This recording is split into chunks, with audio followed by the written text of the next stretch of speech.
It's 6:30, and first of all, thank you very much indeed for coming to this meeting of Kensington and Chelsea's Planning Applications Committee this evening. You're all very welcome. My name is Charles O'Connor.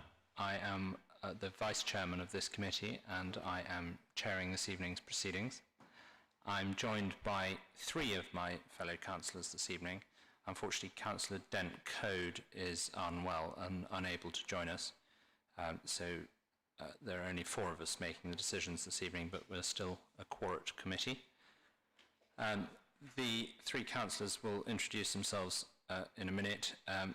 The four of us will take the decisions, and if I could ask you each, when your name's called out, just to introduce yourself, I'd be very grateful. First of all, Councillor Dory Schmetterling.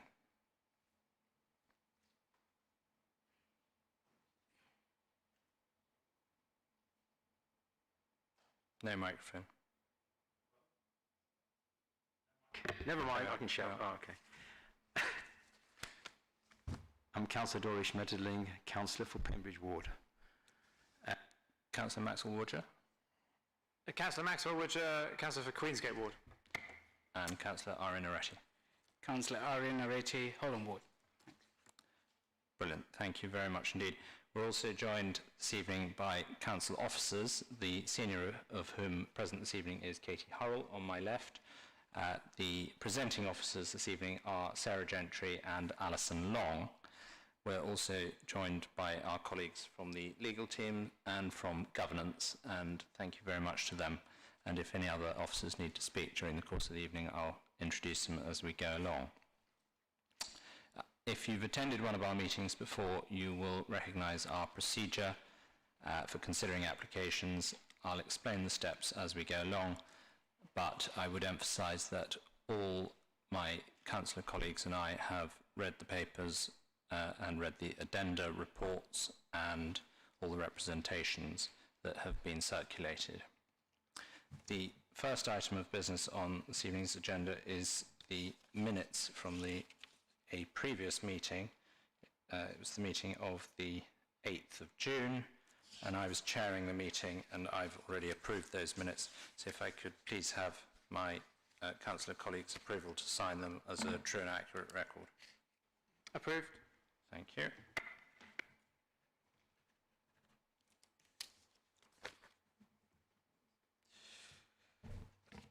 Apologies. Well, we've had Councillor Dent Codes already, and otherwise I believe there are none. Colleagues, are there any declarations of interest, first of all, please, from any of you?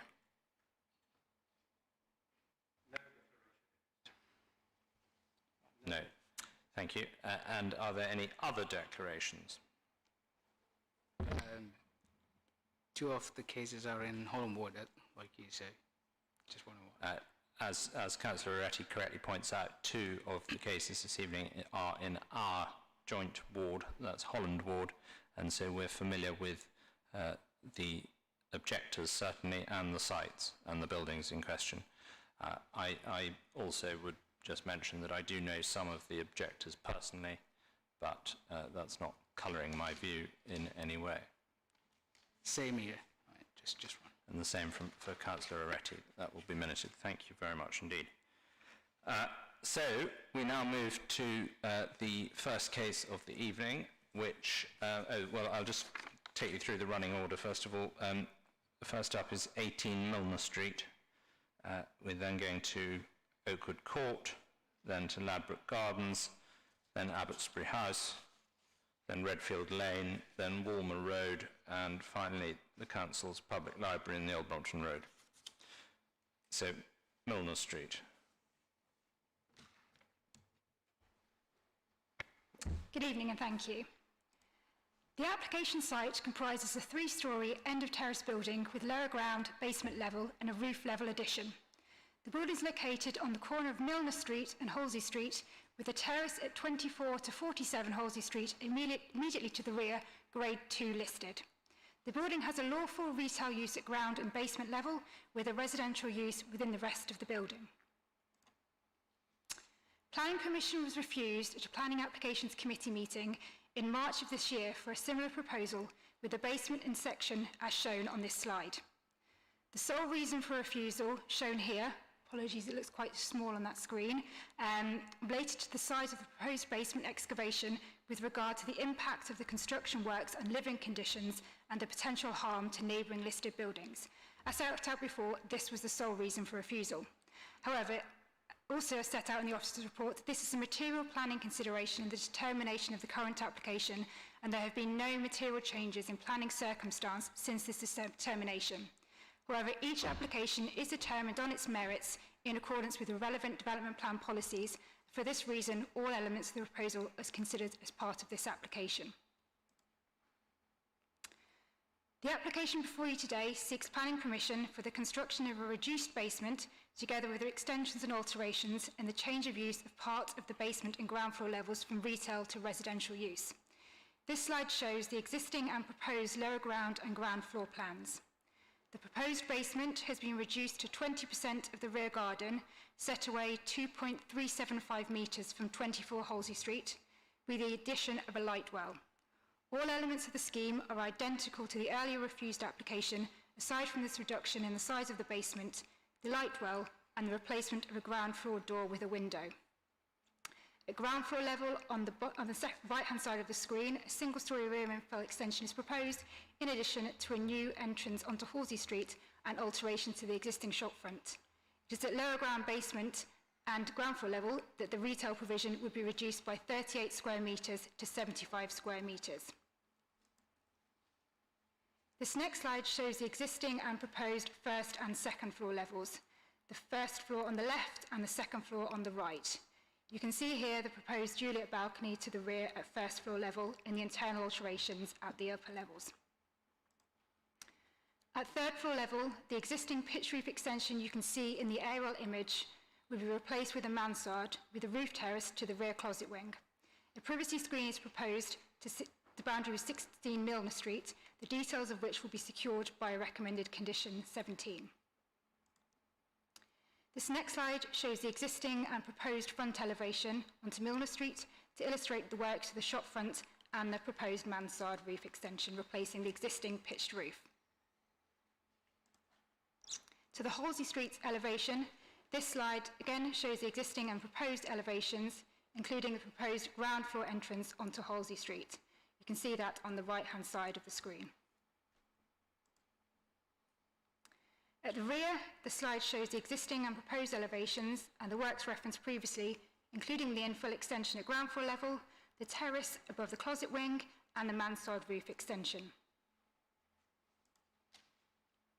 Finally, this slide shows the existing and proposed sections of the building, with the proposed section illustrating the separation distance which would now be retained to the listed terrace to the rear. The officer recommendations to grant planning permission subject to the recommended conditions in section 9.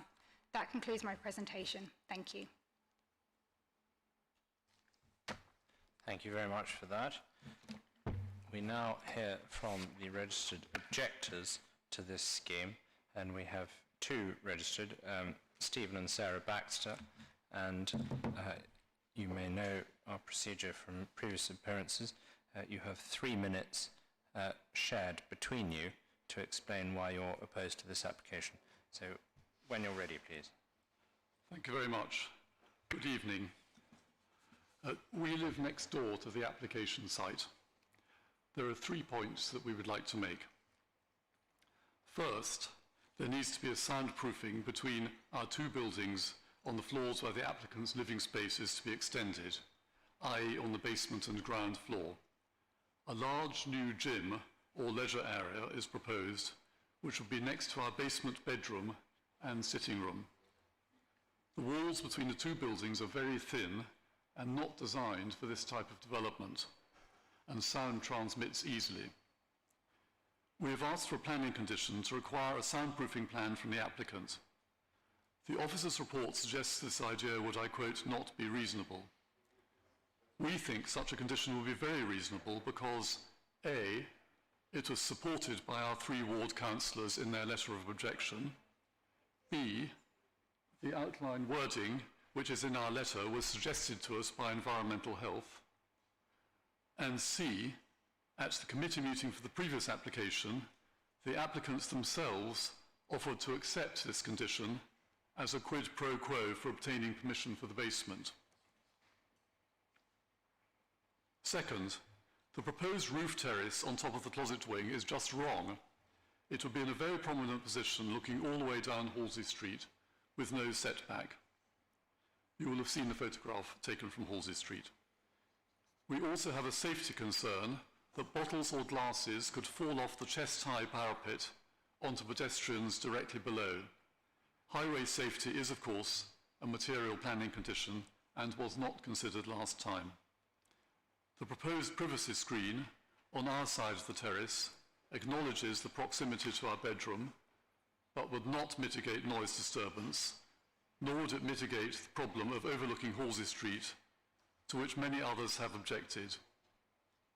Other roof terraces nearby have recently been refused on grounds both of overlooking and of disturbance.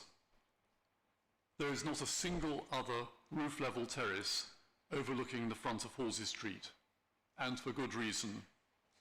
Why should this be an exception? Third, the applicant is proposing to cut a new so-called grand entrance into the side of the building in Halsey Street, which is a listed terrace in the conservation area. As could be seen from the letters and photographs which have been submitted by residents in Halsey Street, this would not fit well with the terrace and we believe would be contrary to the Council's policy CL9.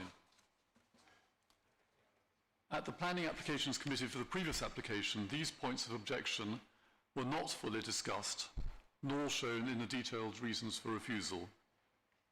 Approval of this application would require the Council to justify departure from the local plan and would be inconsistent with other decisions on nearby properties.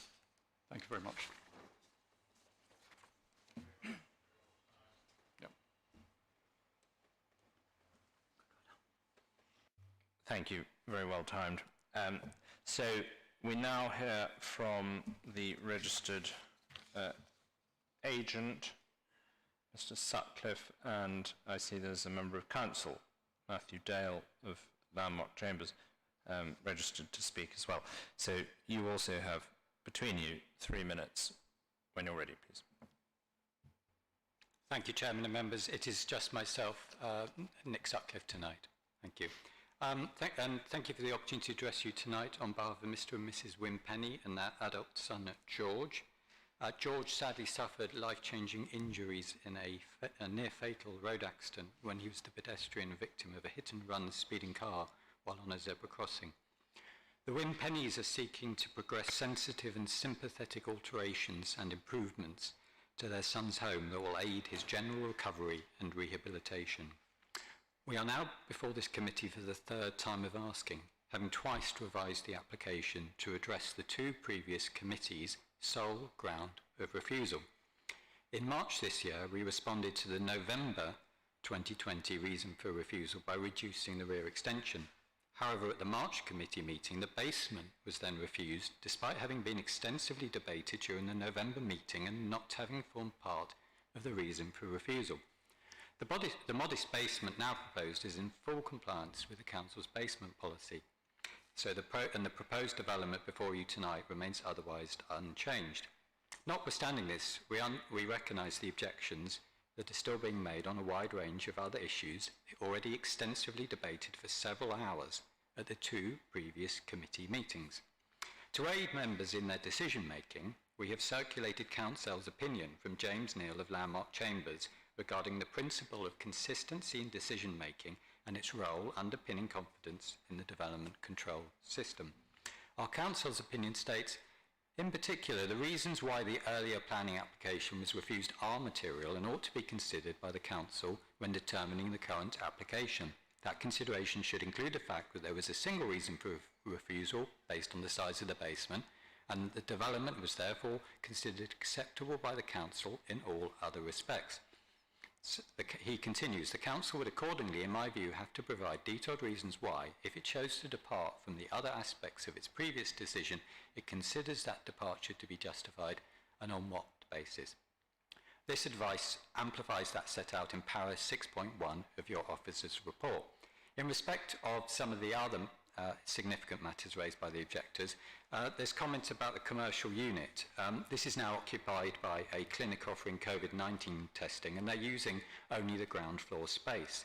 And they'd actually like to reoccupy the unit when the works are completed for the new retail unit. There are also 6 other interested parties in the retail space. So the attractiveness and viability of the new retail space is not in doubt. Finally, there's reference to the basement gym or leisure use. This is in fact a physiotherapy room for the personal use of the occupier, because Mr. Wimpenny requires physiotherapy 3 times a week. As such, it is entirely domestic in nature and an appropriate use that will not give rise to any unacceptable impact, and we do not think a condition is required. Thank you very much. Your time is up. Thank you, Mr. Sutcliffe. You'd also timed it well. Excellent. All right. Well, thank you both very much indeed. Well, thanks all 3 of you for your helpful contributions. We have questions now from councillor colleagues. And if you could make clear, please, when addressing your question, and say who it is addressed to. Thank you. Councillor Woodrow. Thank you, Chair. My question is to the applicant. The objectors mentioned the request for having a soundproofing plan for the basement. Is this something you'd be willing to do, and why? Well, we don't think it's necessary, and it wasn't. We would reluctantly accept it if it was deemed to be a requirement of the permission. But as I explained, we believe the physiotherapy use of that space would not give rise to the concerns that the applicant, the objectors have raised.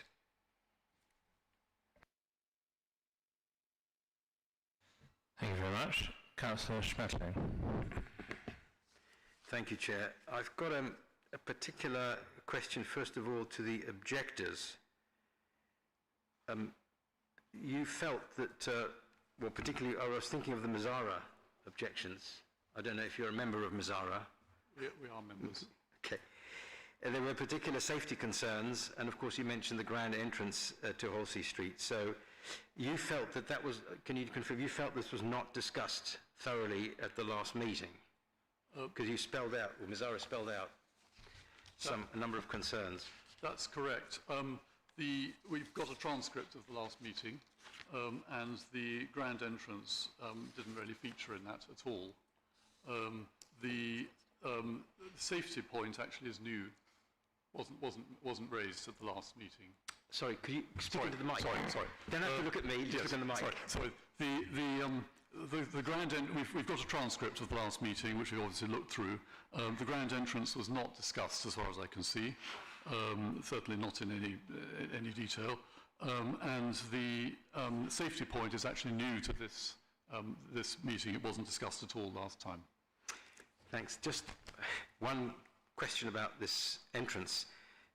Having looked at it, it looks like the difference between this one and the others along the street, or the one the examples were given, is that it's got a kind of a frame round it. If that were not there, it would look about the same, wouldn't it? Because the door looks the same. The actual door looks the same as one next to it.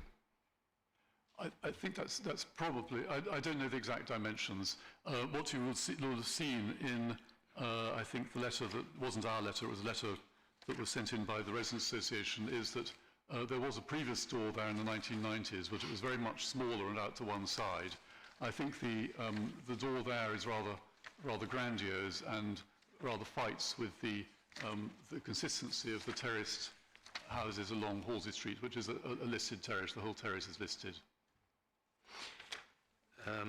Okay, thanks. I've got a question for the officers later, one of which might be relevant to you, but I've got to ask the officers, not you, as you will see.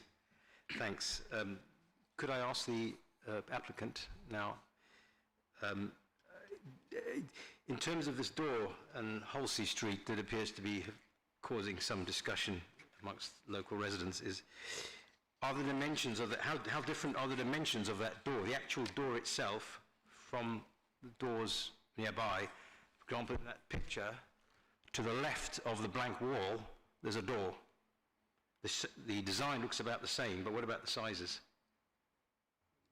Well, I'm not able to give you the exact dimensions, but it's very similar to the door on the opposite side of Housley Street. I don't know if there's a picture, but there is a door in the flank wall of the Milner Street property opposite. So, in fact, there would historically have been a door there as there is opposite. So actually that is the comparator. The only issue, I think, is the top, the area, the look and the status of the door, which is an esoteric... Speak to the microphone, sorry. That's, Don't look at me, look at the microphone. Oh, sorry, yes, stick to it. But thank you anyway. The debate is about the design of the door and how which is an interesting discussion, but actually we believe it is a standard door. Thank you.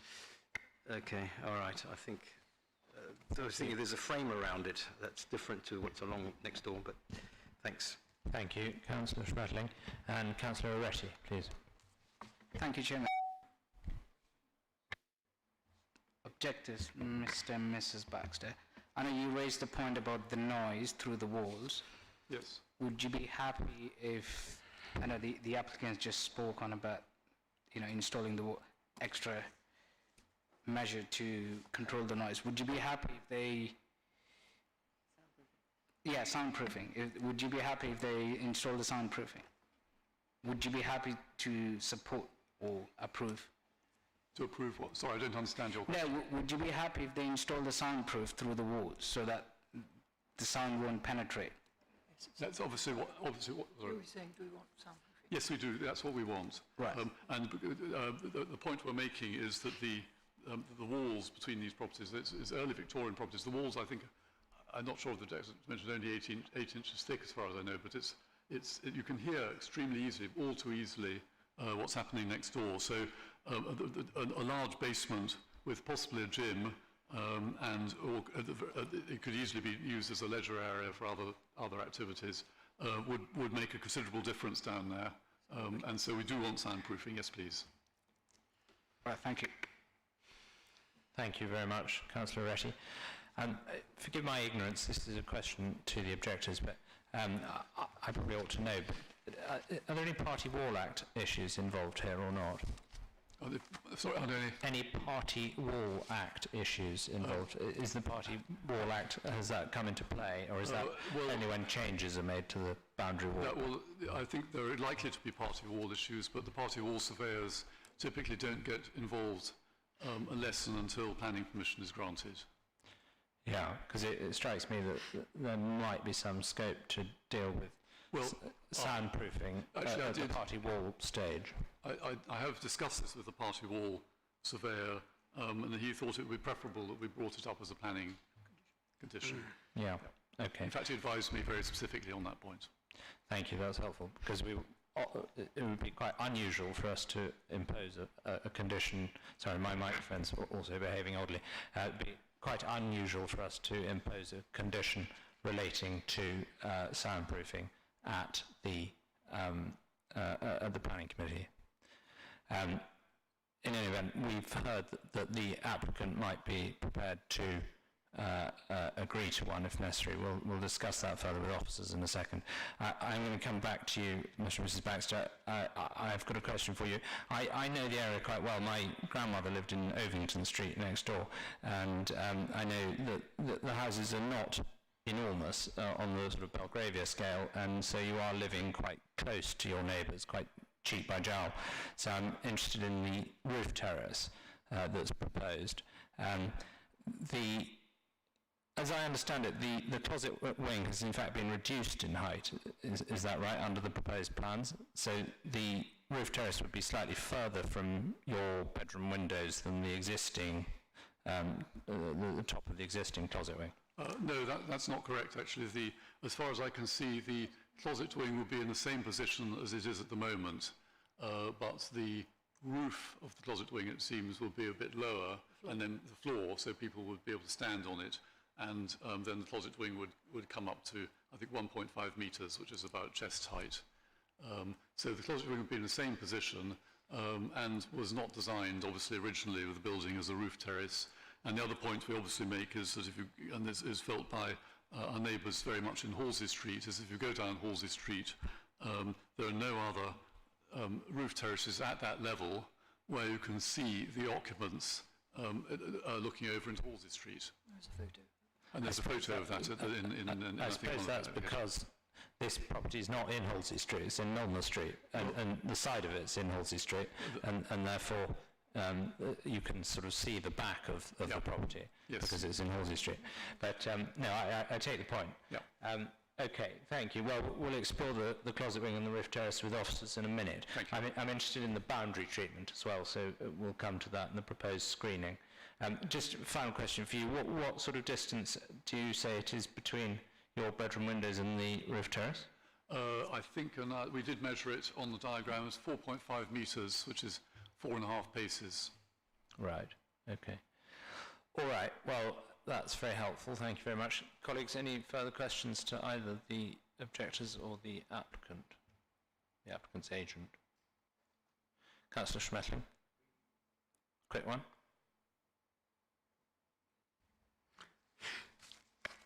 Just perhaps a brief comment, it saves me saying it to the officers later, is that, at least according to Google Street View of a year ago, the door opposite, not next to it, but opposite on 20 Milner Street is, as the applicant has indicated, it's pretty much the same in terms of frame appearance. It's next door, I think at 24 Milner Street, where the doors in design are the same, but they haven't got any stone frame around them. I think that's the difference, but the door, the proposed door, is quite a distance away from the terrace. Just observation. Thank you. Thank you very much. Right, well, we will move to questions to Alison Long, and if I could start, please. Can we just re-clarify, is this application identical to the previous one, apart from the change to the basement? So the changes as part of this application are as you said, the reduction in the size of the basement, then the associated addition of the light well associated with reducing the size of the basement, then also at ground floor level of the proposed extension where there was previously a door, it is now a window because of, the presence of the light well and the reduction in the basement. But the rest of the application is the same as that was at Planning Committee back in March of this year. So everything is related to the change or the reduction in the basement from the previous application. And how much weight should we give the previous refusal on the sole ground of the basement when deliberating this evening? Is it open to us to go back and start re-examining excessively grand doors on the Halsey Street entrance or the roof terrace or anything else? So, as I said in the presentation, each application is determined on its merits at the time of submission of the application, but the planning history is a material planning consideration, and there have been no material change in circumstance since the refusal back in March. So the suggestion of officers would be that there has been no material change in circumstance, so that the issues are the same as were assessed as part of the previous application at the site. Yeah, all right, well that's helpful, thank you. And could you just talk to me about the roof terrace and the screening proposed? Yes, so this application proposes a obscure glazed privacy screen to the side of 16 Milner Street. Glass... I'm afraid you can't intervene at this stage, I'm sorry. A glazed privacy screen officers consider not appropriate at this high level, so a condition is recommended, number 17, which would secure further details of that privacy screen to be installed prior to any use of that terrace. It would add additional means of enclosure for that terrace to avoid any potential for any privacy. So any overlooking. Yes, thank you. That condition couldn't be discharged until we were satisfied with what was proposed for the screening, is that right? Exactly. The details would have to be submitted to the planning department for review and an appropriate detailing to be provided. Thank you. And we sometimes see at this committee suggestions that we should limit the hours that people can spend on a roof terrace. As often in a sort of commercial setting, is that appropriate on a domestic roof terrace? I would suggest that it's a residential dwelling, and it's, as you mentioned previously, they're quite modest scale buildings, so my suggestion would be the use of that terrace in connection with a single residential dwelling would not result in a material increase in noise and disturbance to warrant restricting how someone would use their property. I take your point, but is it possible for us to limit the hours if my committee colleagues so chose? It could, I believe, be possible, but the officer recommendation would be that it wouldn't warrant it, given that it is a residential use, it's not a commercial use. I just wonder if it might mitigate some concern on the objector's part if we were minded to approve with a condition saying that it couldn't be used after 10:30 at night or something. I would say it's quite unusual for a residential dwelling. You see those sort of conditions on a commercial use. So, for example, if it was an office or if it was restaurant, retail, something like that. Yeah. In my experience, it would not be appropriate for a residential dwelling such as this. I agree. I haven't seen it very often, if at all. Katie, may we hear your views on that? Do you agree with Alison's assessment? I do agree with what Alison said. I thought it might also just be helpful to remind members that any condition needs to meet the tests within the MPPF that cover conditions. There are 6 tests, and one of which is how enforceable a condition is. And I question whether how...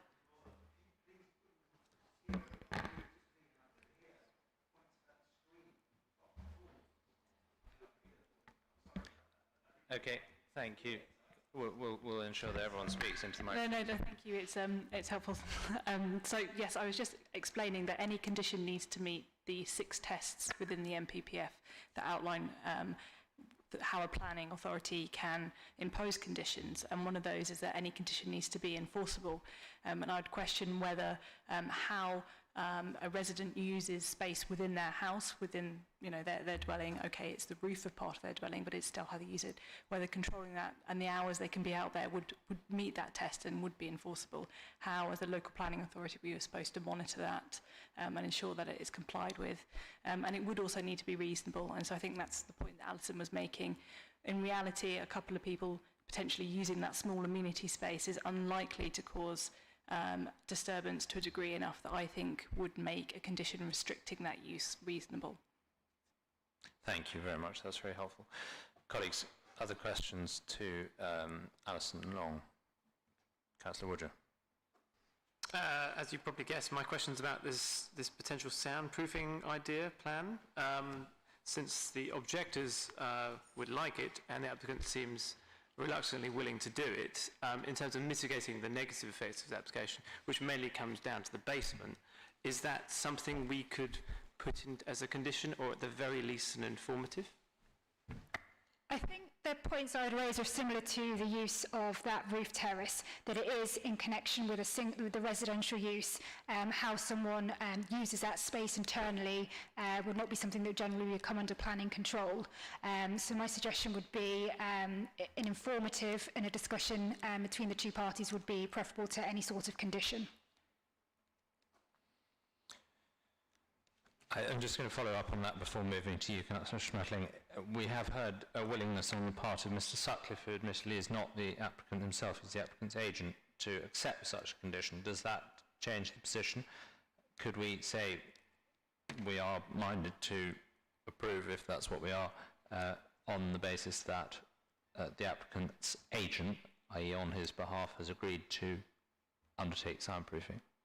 Yeah, as I say, it's something that could be conditioned, but I would again just query whether it would meet the tests. That's why I was suggesting that informative, to say that whether the applicant is encouraged to engage with the adjoining property and provide that would be the route that officers would recommend. Yeah, I suppose my point is slightly different, in that if the applicant's agents accepted the condition, we're not worried about getting into a sort of appeal situation and having to justify that the condition is reasonable under the MPPF tests. We're simply saying, is that acceptable in sort of planning procedure, really, that we can say, okay, fine, the applicant's agent has agreed a condition. I'm vaguely remembering sometime being told previously that if the applicant themselves is not here, we can't accept an undertaking to accept a condition. Ross, would you be able to advise on that? Thank you, Alison. Thank you, Chairman. Yeah, I would just reiterate Alison's comments. I think that the committee still has to satisfy itself of the tests. Oh, sorry. I would just reiterate Alison's comments. I think the committee still needs to satisfy the 6 tests for planning conditions, and even with the willingness of the agent, I think I would still advise against it. Right. Well, colleagues, you've heard that officer's fairly clear advice is that we shouldn't proceed on the basis of the condition that's been offered, but we'll be hearing your views in a second when we come to discuss it. Do you have any further questions for Alison Long? Councillor Schmetterling. Thank you.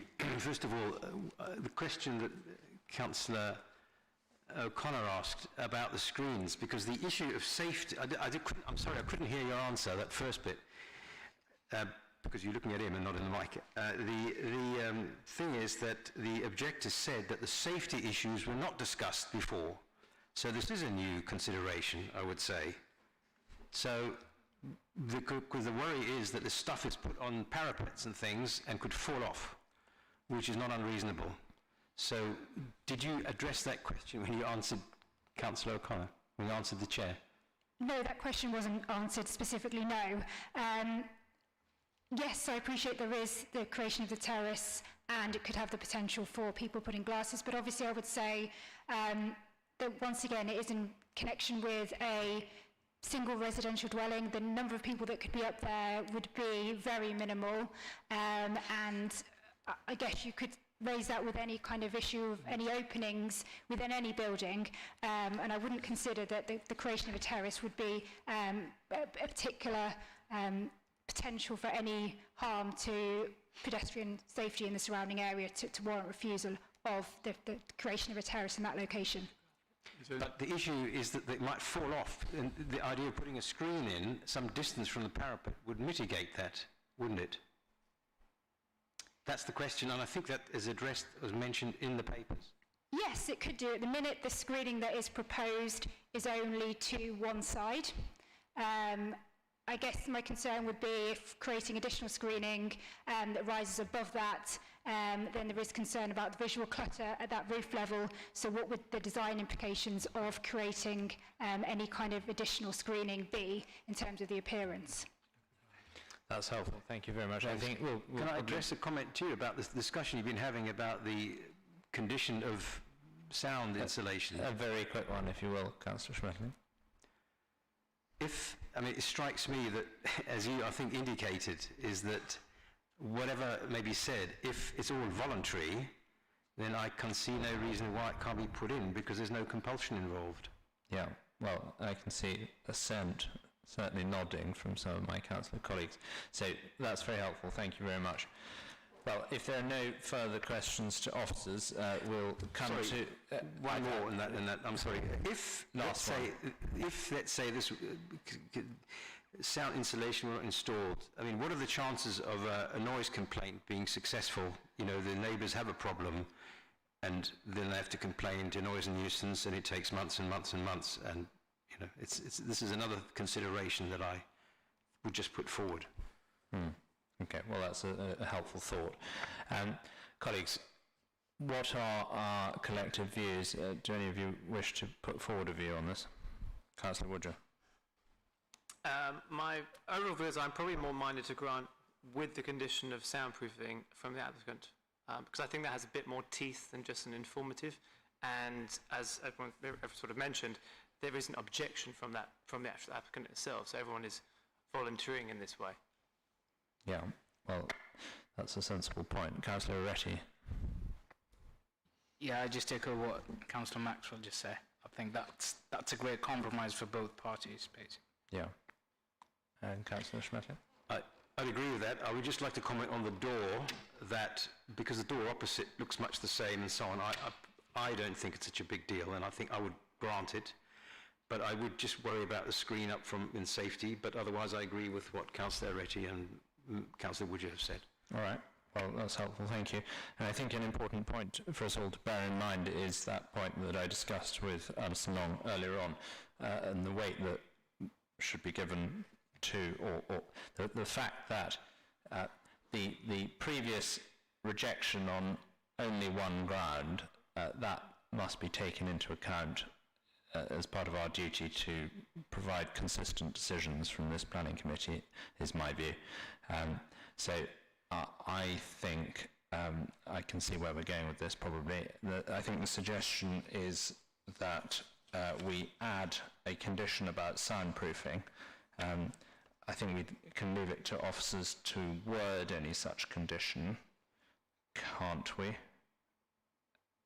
We don't have to write it out in extenso now. No, that's fine. If members are happy, then officers can draft a condition. We've obviously heard the discussion this evening and can word it accordingly to ensure that we, follow members' wishes in that regard. Yeah, okay. Happy to propose. Do we need to propose the condition sort of formally and second it? Just that, not with a formal seconder, because you're going with the recommendation, just with a variation to it, with that additional condition. So the recommendation before the committee is that the committee grants planning permission with the conditions listed in section 9 of this report, to which we are adding an additional condition that has been accepted by the applicant's agent to implement soundproofing on the party wall at basement level, and the proposal is we are voting on that proposal. So I'm going to go through one by one, and could you let me know how you vote, please? Councillor Schmetterling? In favour. Councillor Woodger? In favour with the soundproofing. Councillor Retty? In favour with the soundproofing. And I'm also in favour. So planning permission is granted on that basis. Thank you very much. We now move to Oakwood Court.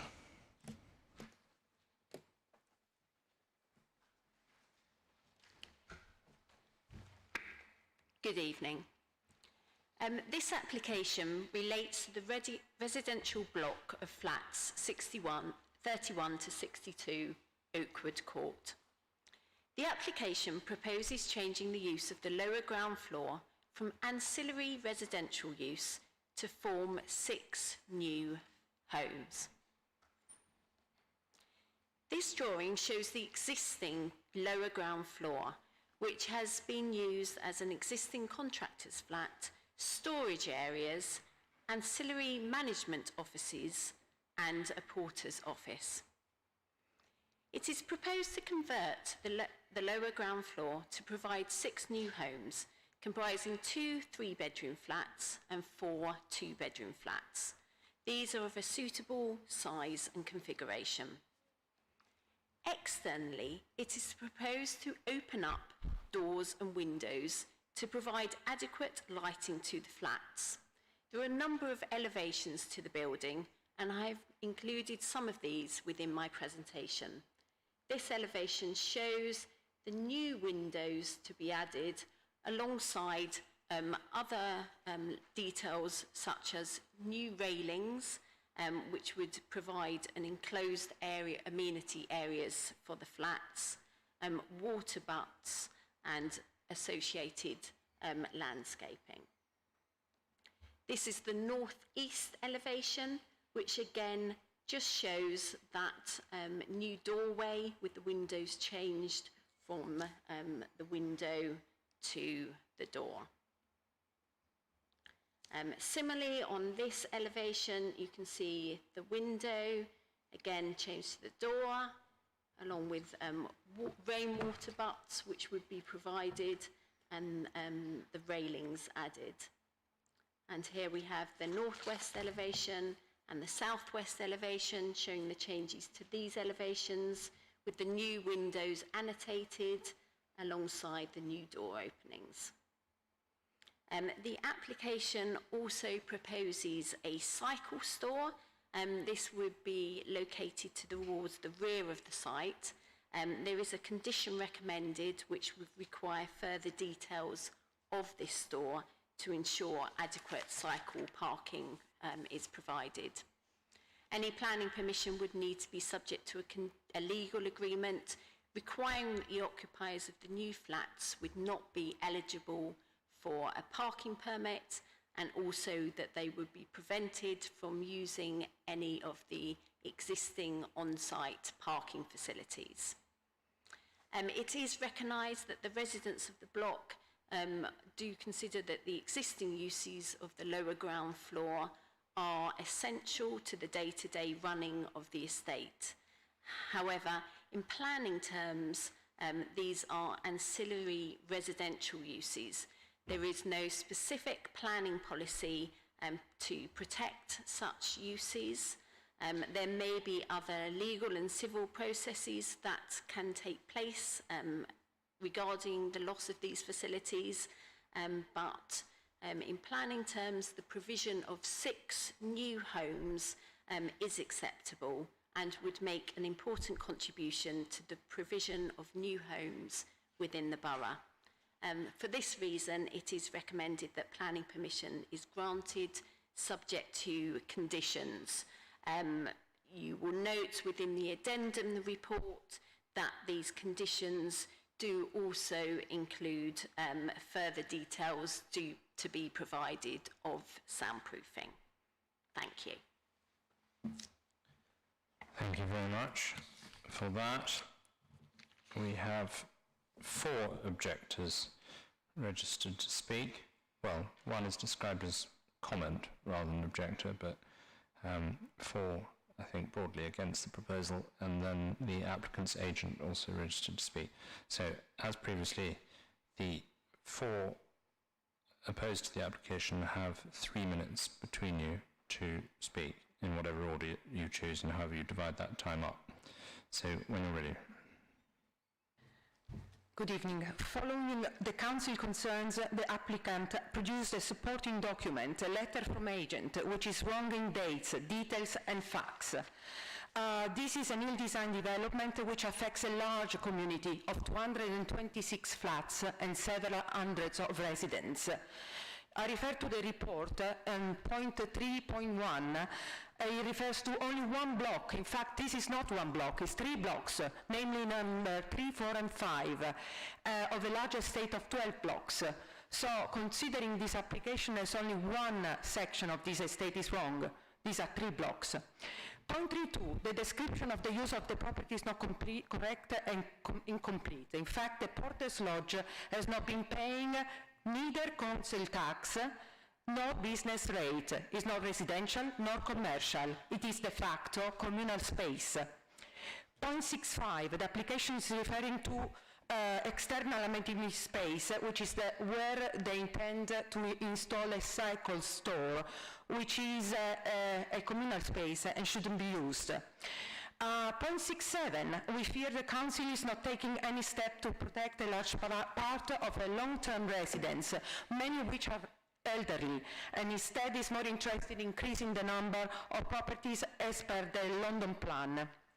Point 6.10 is the design, appearance and materials. The water baths will make a negative appearance to the estate, which is described as a positive on the audit of the Royal Borough of Kensington and Chelsea, because it makes a positive contribution to the historic character of the area.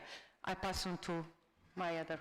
Thank you. I'll get to the point. So the bike racks actually suggested are 2 per flat for the new 6 flats, but our existing bike racks that were installed at the expense of the residents and the owners will be in fact removed. This completely contradicts the local planning policy, such as the Vision Carbon Zero, and so on, and the climate emergency that was declared in January 2020. It will also, I was mentioned soundproofing, but there is significant noise already between the flats.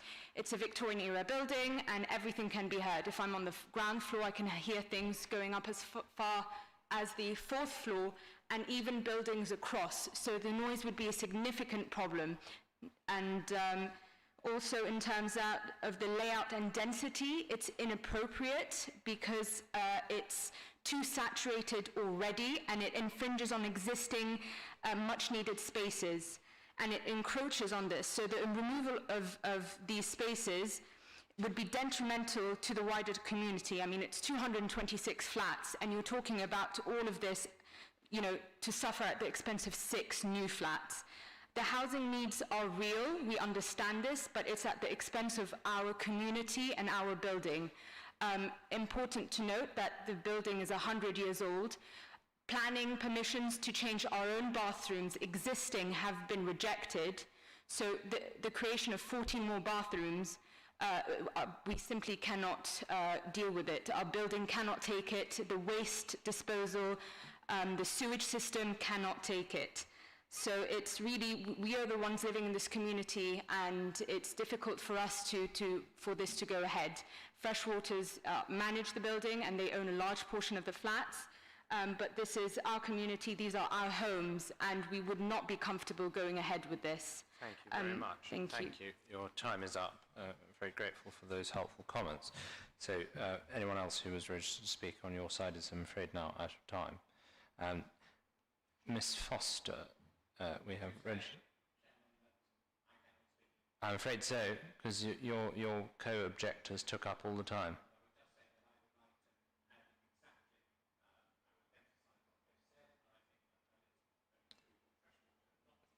Thank you. I'm afraid we can't hear you substantively, but we hear that you echo what they say. I do apologise, but no, that is very clearly the rules, that you share the time between you. I'm sorry, I'm sorry, we cannot hear you any further. I'm sorry. Ms. Foster. Good evening, Chair, councillors, officers and members of the public. Thank you for the opportunity to speak this evening. My name is Bree Foster and I am the agent speaking on behalf of the applicant in support of the proposals at Oakwood Court presented before you. The scheme has been developed through positive discussions with officers during a pre-application meeting and the assessment of the application itself. We are pleased that this has resulted in a recommendation for approval by officers. As outlined in the report in front of you and by officers, the proposals seek to convert the lower ground floor of the application site, which is currently surplus to the applicant's needs, to provide 6 high-quality new dwellings within the borough. Majority of the proposed works will be limited to internal alterations, with the exception of minor window and door openings, landscaping, and a cycle storage shed. The consultation process, both at pre-application and application stages, has enlightened the applicant to current management concerns. Whilst these are not strictly within the limits of the Planning Act, our client has undertaken additional consultation with the Oakwood Court Residents Association in efforts to resolve these concerns. These discussions are ongoing. We also echo officers' comments that these do not form reasons for refusal. In conclusion, we agree with the officer's assessment that the proposals will preserve the character and appearance of the conservation area, will not harm the existing living conditions of adjacent occupiers, and manages local parking pressures through a permit-free legal agreement. And therefore, we request that members accept the officer's recommendation for approval. Thank you. Thank you very much indeed. Colleagues, questions? Councillor Woodger. In fact, I'm going to go first of all, I'm afraid, the Chairman's prerogative. Now, I do have the opportunity, despite I think Mr. Michelson having been cut off at an earlier stage, to ask you if you could just explain why you support your colleague objectors' objections to this application.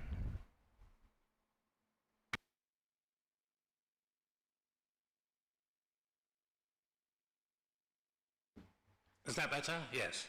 Yes. I just support it because we've worked together and we have the same problems. One thing that hasn't been mentioned is the boiler system, which is always going wrong for the blocks on that side.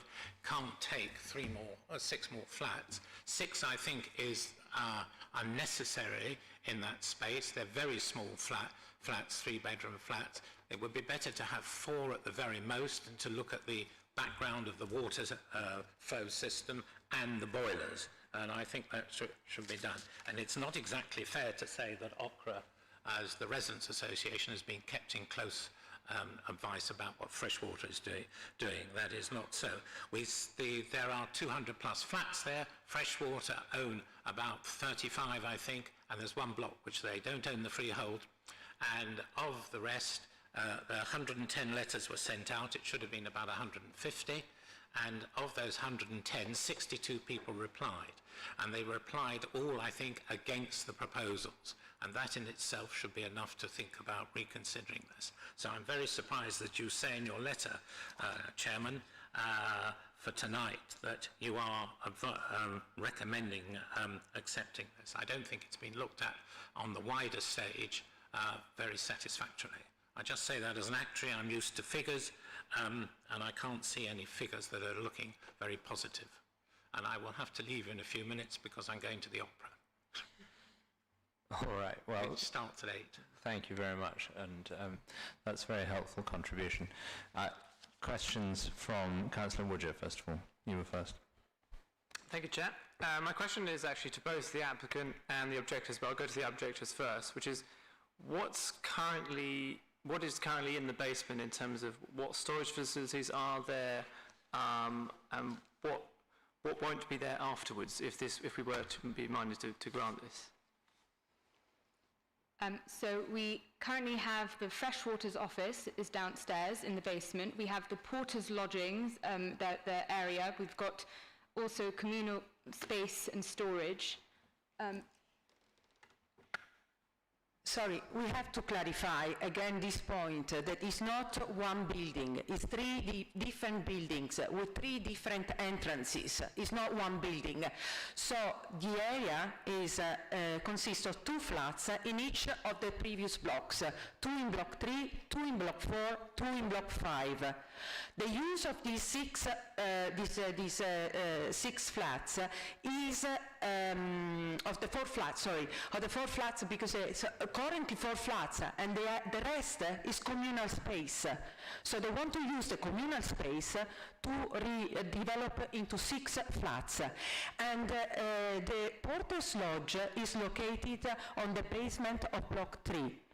It is an important area for us, and I reiterate, it's not commercial, does not pay business rate, it's not residential, does not pay council tax. This has not been highlighted enough in the planning application when they describe the change of use of this area. And they said, oh, ancillary. Actually, I dispute the fact that it's ancillary. It's a fundamental area for the use of us. We use that space for storage, key keeping, the keys of all the flats.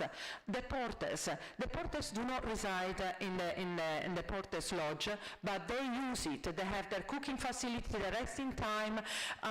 We have not been a burden to the wider community of the borough because we are self-sufficient. If there is an emergency, we don't call 999. We don't call the fire brigade. We call the porters. The porters are really essential for us. A big part of the community is of elderly people. We have people on wheelchairs. We have people who are long-term residents and need care.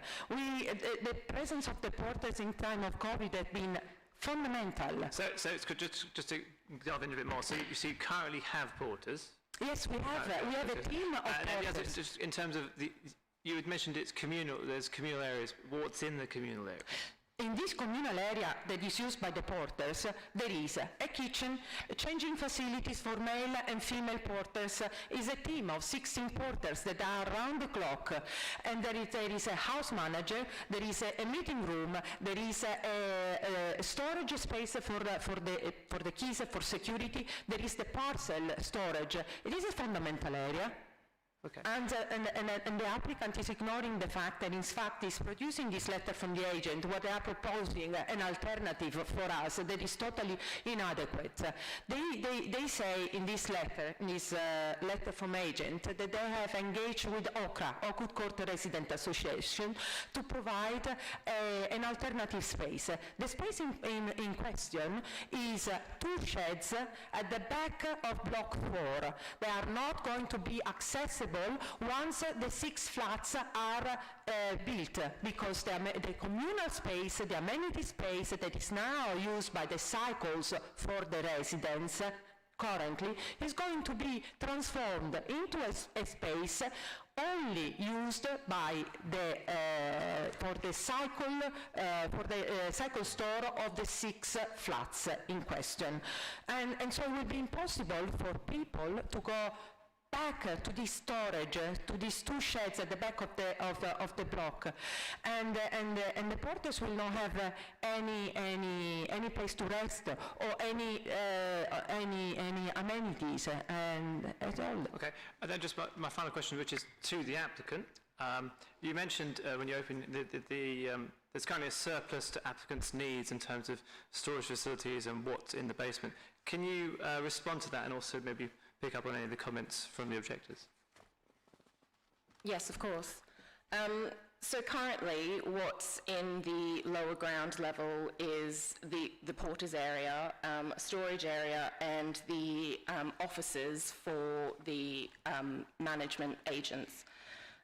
There is a flat there which is available on short-term rent as well.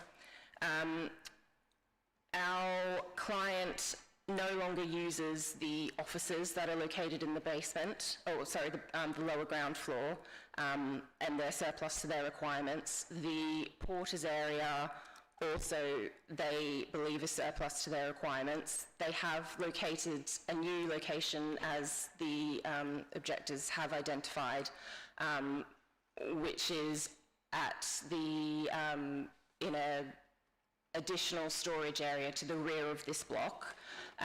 They have liaised with the porter's service company that does provide these services, and they've agreed that the plans that they have submitted to them are appropriate for their current needs and the porter's services. The porter's desk itself, the applicant has proposed to relocate into a new block with a new service desk. So you would retain the use of a porter? Yes. Right. Right. Thanks, Chair. Thank you very much. Councillor Retty, you're next. I'm afraid we can only come to you if someone asks you a question. I'm afraid it was answered, and Councillor Retty may come to you in a second. Thank you, Chairman. The question to both the objectors and the applicant, but let me go to the objectors first.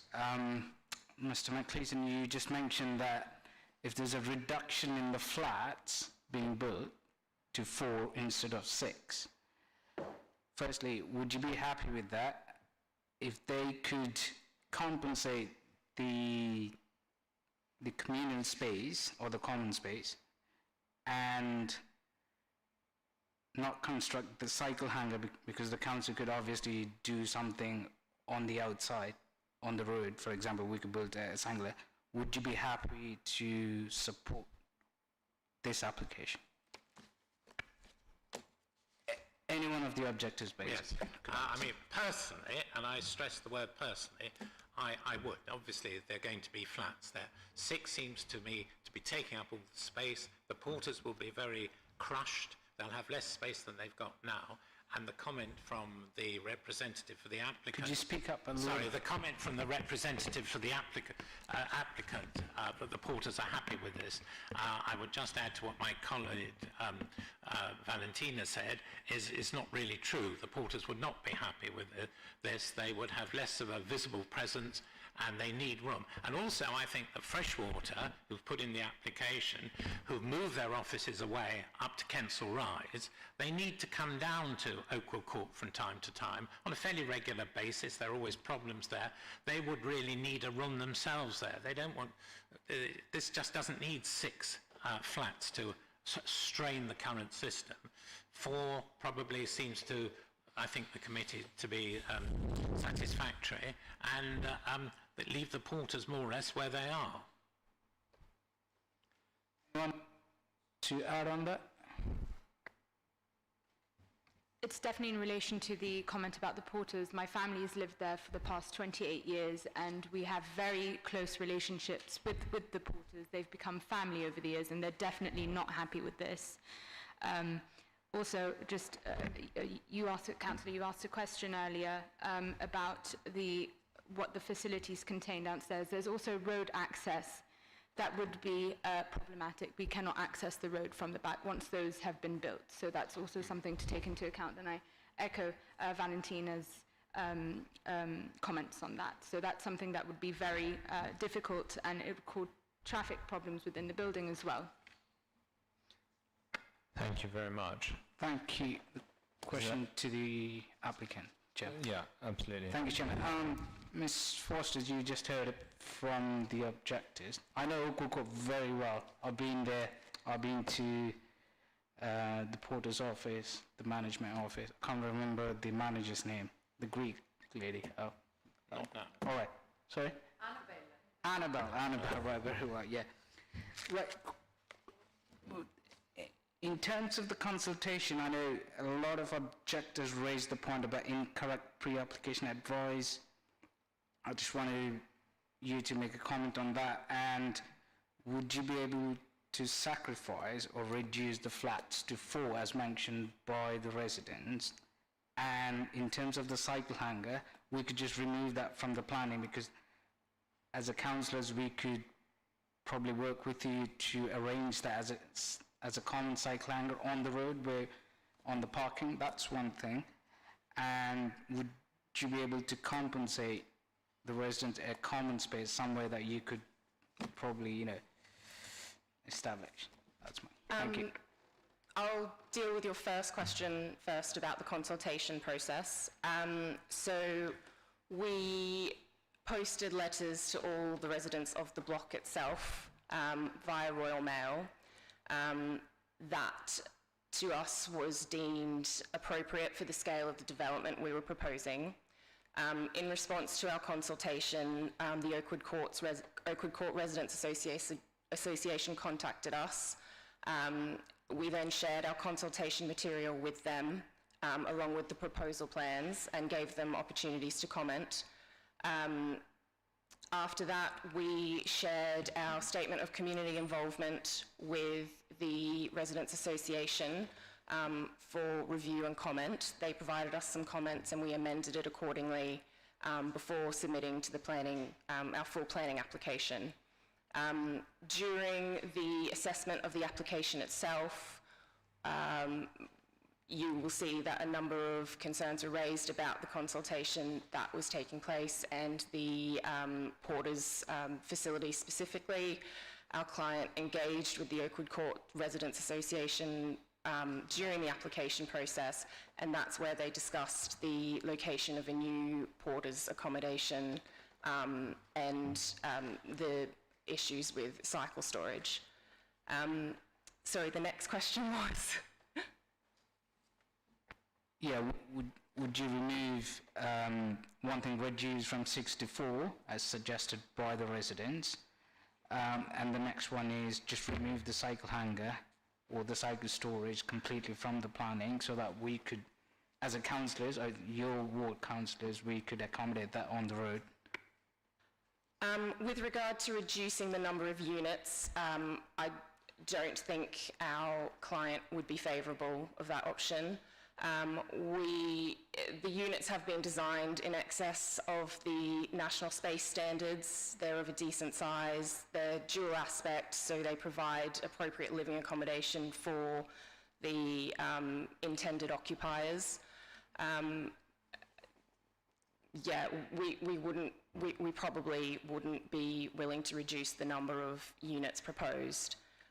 In terms of cycle parking, it is a council policy to provide cycle parking, so I mean, we would be happy to work with councillors to provide something in a separate area in the highways, but I would probably refer to officers if that would be in line with council policy.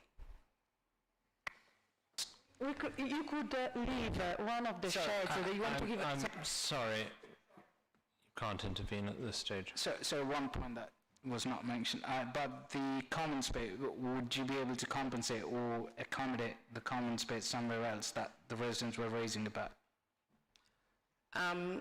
I would have to discuss that with my client. I don't have the authority to agree to something like that at this stage, I'm sorry. Thank you very much. Chairman, Councillor Woodger, quick one from you. The applicant mentioned the creation of 2 sheds, I think, at the back for the porters. Is that in the application? Can you address that? No, it's not part of the application because it's a conversion of an existing ancillary space, so it technically doesn't require planning permission. But preliminary plans have been provided to the council in good faith and for the residents to see as well. But no, it doesn't form part of this planning application. Thank you very much. I'm sorry you can't add anything at this stage. Councillor Schmetling, final question. We must move on. I suppose it's a question to the objectors. These haven't been raised, but not in this discussion, but it's certainly raised in the pack. Is that there were a number of other concerns to do with traffic, I mean, cars, parking, and so on. But I presume if this hasn't come up, the fears have been allayed by permits, legal agreement to have no parking permits, and a construction, traffic management plan, and all that sort of thing. Is that correct? And I don't know whether Ms. Di Piazza wants to comment, because she had something else to say. Yes, this is noted, that there will be no car permit allowed, but this is not the concern. Our concern is not the fact that some of these offices, the 2 offices are going to be transformed into residential properties. This is not the concern. Our main concern is the sheer number of bathrooms that are going to be created, the sheer number of properties that are going to be added, and mainly the fact that an essential part of the estate is going to be used for private purposes, and this is going to be detrimental to the community, and we are shocked that the council is not protecting a bigger community and is pursuing this idea of increasing the number of units. This is not going to help. All right. Well, thank you very much. We're going to call time on questions to the parties now. I'm afraid, Councillor Schmetling, we've run out of time on that, but we will move to questions to the officers. And I think I will go first, if I may. We've heard an interesting discussion there with the objectors and the applicant's agent about the proposal for 6 flats in the basement. It does strike me that we're in a tricky position because, on the one hand, we're being offered 6 new housing units to contribute to the council's housing target, which is clearly a positive and something that we need to bear in mind. But at the same time, we are hearing that it's going to cause major unhappiness in Oakwood Court and result in loss of community space, amenity space, relocation of the porters and other considerable undesirables. So I'm just wondering if we could have a little bit of guidance from you on how we should balance those competing issues.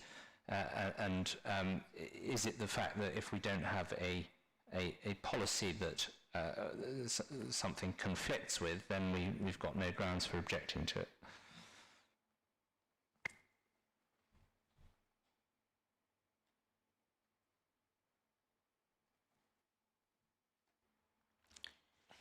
Yes, you're correct that obviously the provision of 6 new homes is very much in line with the council's policies. We do have policies to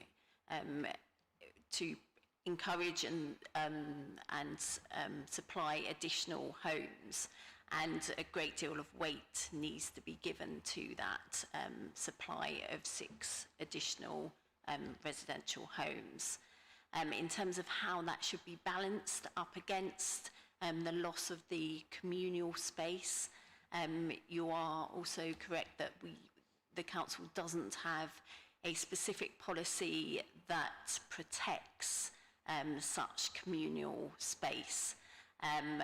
There are obviously we recognise the concern, and the additional information was requested from the applicant to try and understand how porters' accommodation and so on could be provided elsewhere within the estate. But there is not an additional policy which would protect that communal space. And so our recommendation, as you know, is therefore to approve, to grant planning permission on the grounds that the benefits would outweigh any harm. All right. Well, thank you very much. That's helpful, and maybe helpful for the objectors to hear that we're in a somewhat difficult position, because we have to consider the planning merits of the proposal before us, and that really means that we look at our policies and establish what's acceptable in planning terms under the relevant policies. And essentially we're looking at appearance and use, and it seems that none of the policies in force extends to protecting communal space. So colleagues, further questions to the officers? Councillor Woodger. Thank you, Chair. In terms of sort of two things I'm sort of wondering about this. One is over density potentially, where obviously we've heard there's 226 flats, and then there are 6 flats proposed to be added, which is a good thing, but obviously it does come with negatives as well. Is over density as a planning policy something that can be considered when weighing things up? And the other thing is, it sounds more like a throwaway comment from when I was hearing about it, but I'm actually quite concerned about it in terms of the 2 sheds at the 2 sheds at the back for the porters. I mean, I'd really like far more information about that, and potentially delay this application until we have that as part of it potentially, or at least we have more information about it, because otherwise this whole project seems unfinished potentially. Thank you. In terms of the density question, yes, there are London-wide policies which specifically address density. They are normally considered when assessing a application for a new build, rather than adding additional units such as this. We are satisfied that the size of the flats are adequate, their dual aspect, then that they will provide an adequate living accommodation for those occupying it, and that there is an existing lower ground floor, that it would not be harmful in terms of density. And my second comment in terms of lacking information in terms of the building of the sheds, it's mentioned that the porters have been moved into another part. If say we were unhappy with the amount of information supplied, because as we found out it's not actually part of this application, could we delay this application until it's added and we have more information about that? The applicant did provide some information about where those porters would be accommodated. That's not included within the slides, but it is available on the website. But the key thing, obviously, as you say, is that that does not form part of this application. And indeed planning permission isn't required, as we understand it, to make that change. If the application could be deferred to consider that information, I think the difficulty is that you would need to be clear why that was felt to be necessary, bearing in mind the advice that's been previously given about the lack of policies to protect such communal facilities. Yeah, I think that's clear. I think there would be difficulties with deferring on the basis of something that's technically irrelevant to this application. Councillor Schmetling.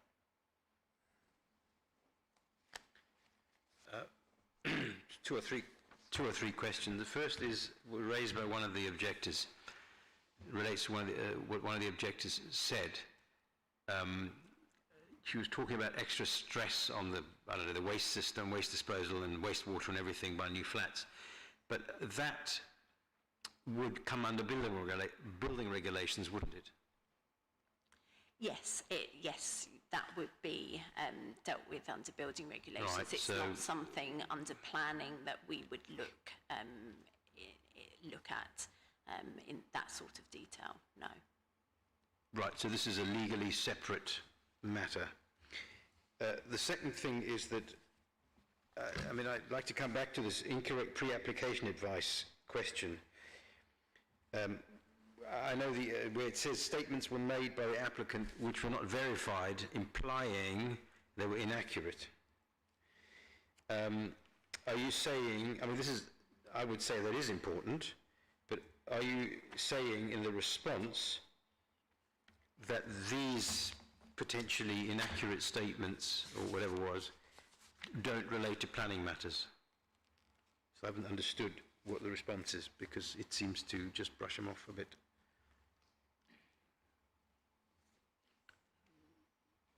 I would need to know what that incorrect statements by the applicant were. I'm afraid I can't comment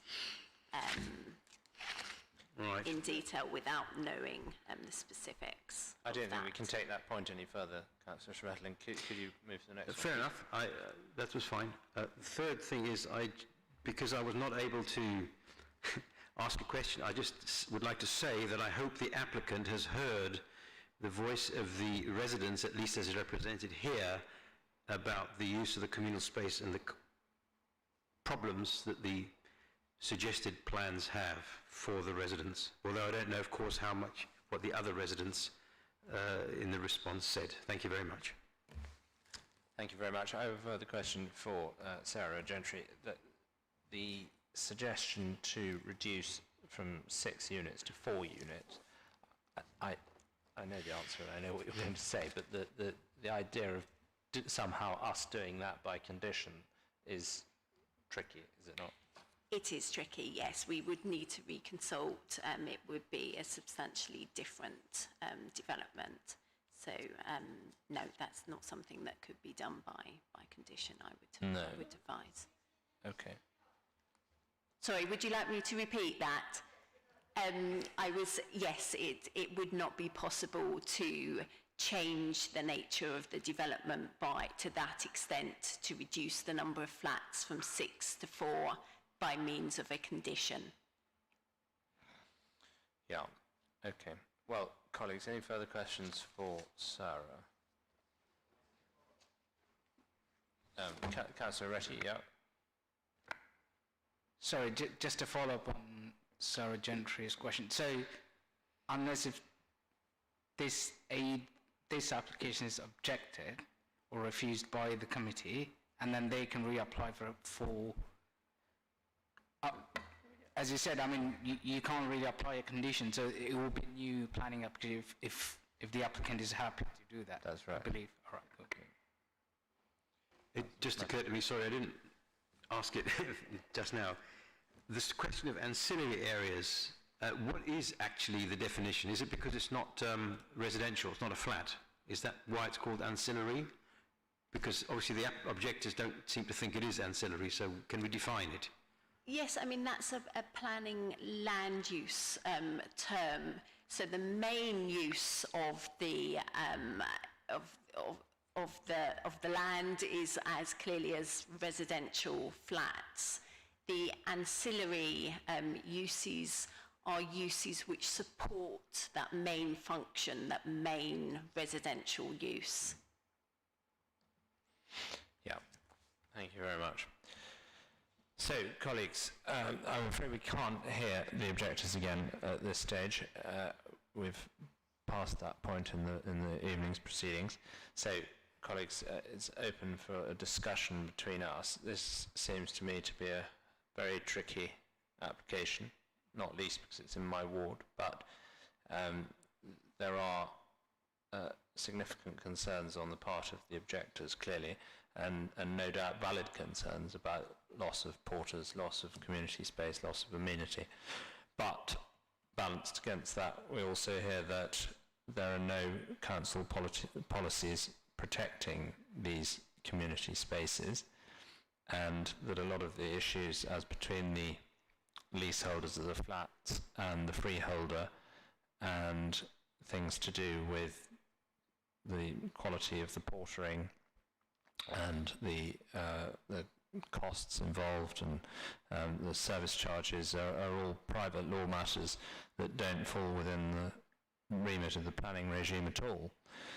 So we're somewhat limited in what we can do, it seems to me. But colleagues, do you have any opposing views? Councillor Woodger.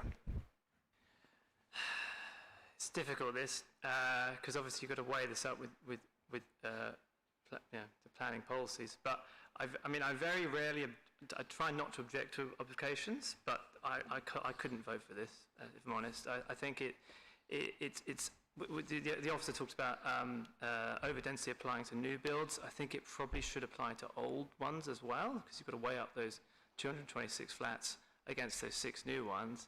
I just think this has too many negatives associated with it. So I couldn't, based on over-density and the lack of information about where the port is going to go, I couldn't support this application. All right, well that's your view, and that's helpful. Thank you very much. Councillor Retty. Thank you, Chairman. I think you just heard about the residents' concerns on losing the common space. And they did agree that if the density is quite less than what it is now, so I think that's a balance that they could compromise. So I'm afraid I wouldn't support the application. All right. Councillor Schmetling. It is a very difficult case, as you say, because a number of items are not really planning related. And it's difficult. As I said, I just hope that the applicant has really heard what the objectors feel. At the moment, I'm perhaps also waiting to hear what you have to say, because I don't know at the moment, but I have to make a decision. I'm not going to sit on the fence. I'm glad to hear that. Sounds as though you want to know my view. I think I've expressed it fairly fully already, that I'm torn in a difficult position, because I do understand the objectors' views entirely, but I also find it rather difficult to find grounds on which to reject this, and I fear that we would be very much open to an appeal, which is simply a waste of council resources, were we to reject the application. But everyone must make up their own mind individually, of course. So unless there are any further comments, I think we'll have to move to a vote. And the recommendation is that the committee authorises the Director of Planning and Place to grant planning permission on the satisfactory completion of a Section 106 undertaking, and with the conditions listed in Section 9 of this report. So that's to do with the permit-free nature of the new development. And if that's not done in time, then to refuse permission. So, sorry to interrupt there, because it just occurred to me we didn't really consider the, I'm sorry, unless you were going to include the objections or the suggested conditions by noise and nuisance, because we didn't discuss that at all, but perhaps we're going to do it in your summing up. No, I wasn't proposing to. That hasn't been raised in our discussion as a suggested additional condition. So I'm not proposing to take that further forward unless anyone wants at the very 11th hour to come in with a suggestion that we do.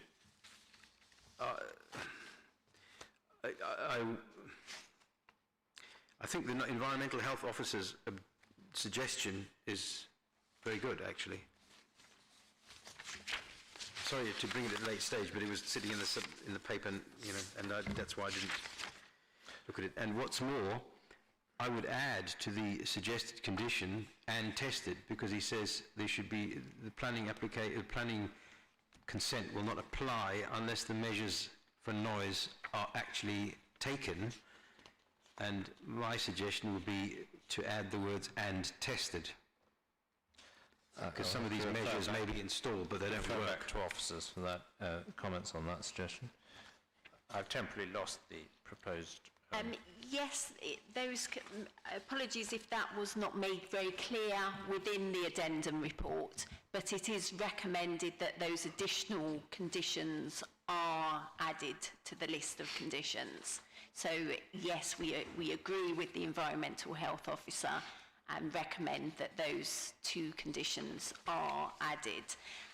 In terms of changing the exact wording of them, I don't think it's necessary for them, I think, to say to be tested. Did I hear you correctly? Was that the suggestion? Yes. Because we would consult our Environmental Health Officer when the details came in, and he would be able to look at those details and to see whether they are adequate. Obviously, the problem with leaving it until the works have been carried out is that it is then difficult to go back and to change the soundproofing. It's much better to have adequate details provided at the outset prior to work commencing. I wouldn't disagree with any of that. I mean, that, of course, that's right. But I just would like to word that add "and tested." I have personal experience of a neighbour putting in what looked like reasonable soundproofing, which didn't really work. That's why I would like to add "and tested," given the circumstances here. It doesn't negate anything you've said, it just builds on it. Where are you proposing the Condition 9 and 10. Yeah, so It says installed, hang on. the sound installation shall be installed and maintained. No, planning commission permission will not be given. No development shall take, okay. Well, they've got to provide the scheme, and then after it's finished, I suppose, one should test it.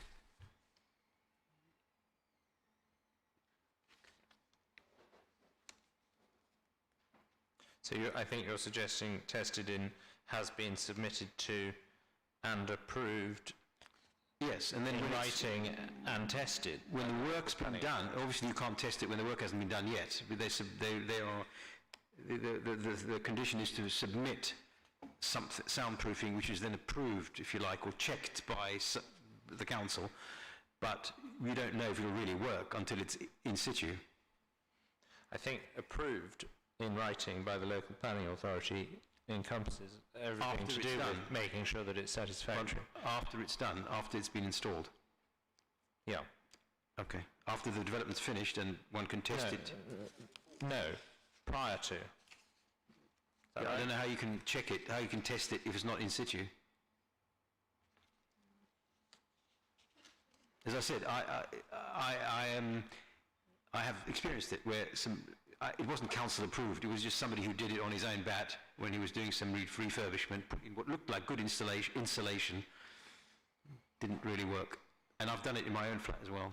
I'm imagining, and Sarah will correct me if I'm wrong, but the applicant would have to submit details of the proposed soundproofing, so that might be 6 inches of whatever the soundproofing material is, and the officer in environmental health or the planning department, probably the planning department by reference to the officer in environmental health, will say that that's either acceptable or unacceptable for the proposed development. Okay, but I don't know if you get my point, but I think it can't be done.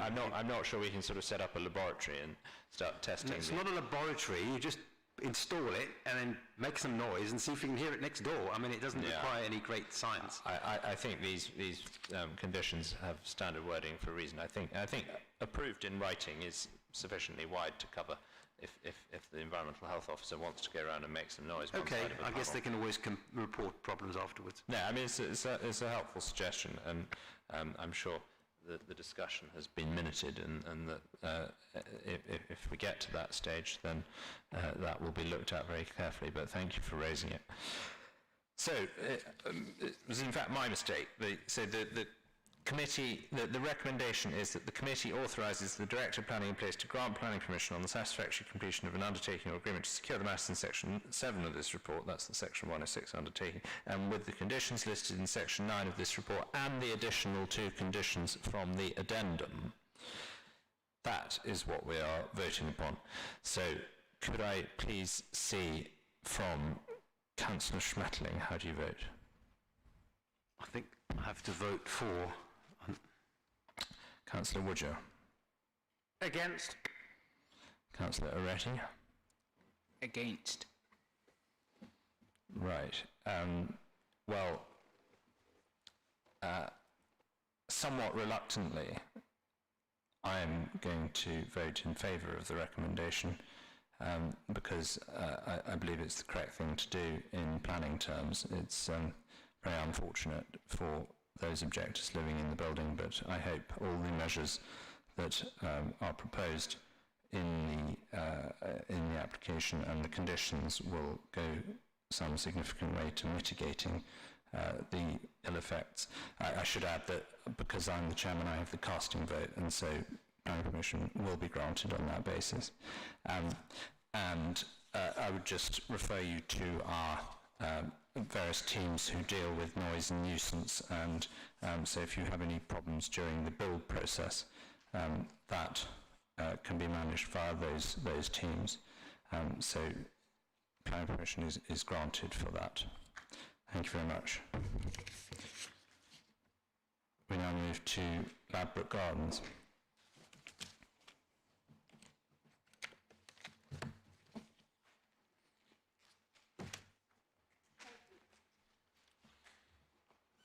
This application relates to a basement and lower ground floor flat.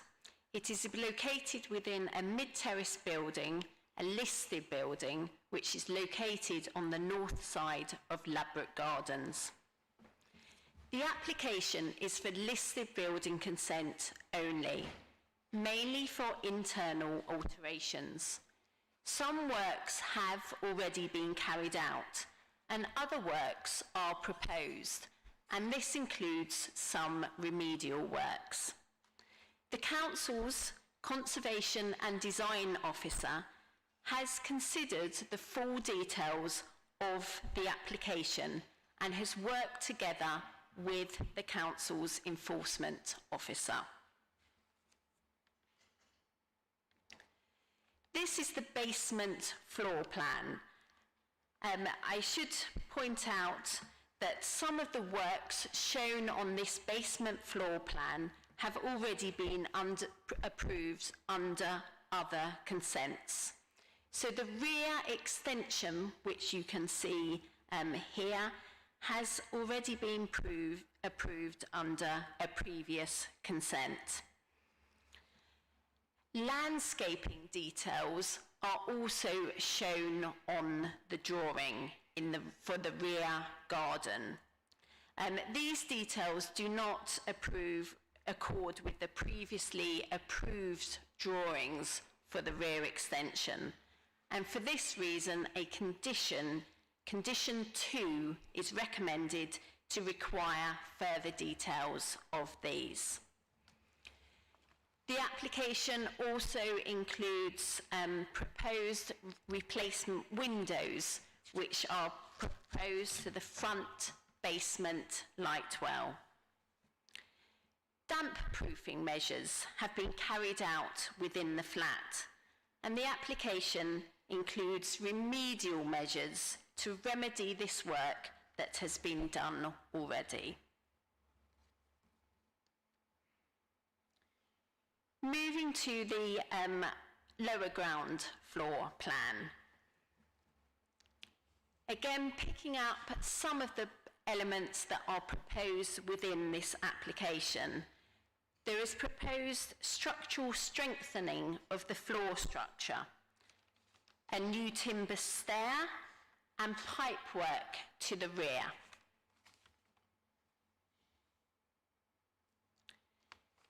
This slide shows the details of the proposed new stair. So consent has already been granted in a previous application for a new stair, But this current application under consideration includes the details of the stair.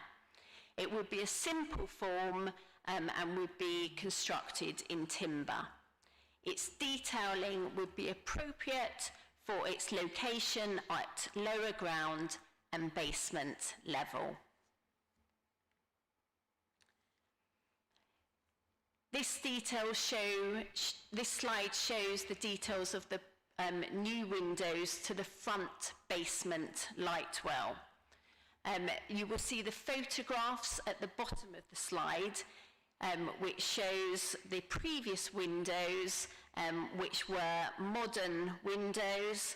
The replacements are timber casement windows with moulding and detailing to match the existing. The building does have a mixture of timber sashes and casements, and the Council's Conservation and Design Officer is satisfied that the proposed design and detailing is acceptable and appropriate for this location. The application also includes details of lighting, both internal and external.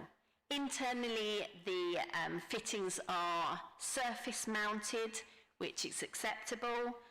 Externally, light fittings proposed are minimal with a modest size and design. And this slide just shows at the bottom, if you can see, the details of the proposed external lighting and where they would be located on the building. To the left, you have the front elevation, and there is one light proposed to the side of the door, and then to the right is the rear elevation with lights shown there at lower ground floor level. Moving on to the damp proofing works, traditional buildings do rely on the ability of fabric to breathe, and you do need to be carefully carried out. In the past, there have been various damp proofing measures which have taken place in this building, which has led to moisture build-up. Some of these works were carried out in the 1960s, but some works have been taken place more recently. Finishes have been removed from the walls, followed by the installation of a chemical damp-proof course and the application of cementitious render. And this drawing just shows the extent of works that have already taken place. The application includes a survey by an independent damp specialist which recommends remedial measures. Trial patches have been carried out which have shown that it is possible to remove the render which has been installed without significantly damaging the brickwork. So it is now proposed to carry out these remedial works to remove the cementitious render from earth retaining walls and to install a cavity membrane system, and then partial removal of render from all the other walls and installation of plasterboard lining with ventilated skirting. There are conditions, members will note, which are recommended that require these works to be carried out correctly and to enable the council to be informed so we can monitor this, and also for them to be carried out within a specified time and with hand tools.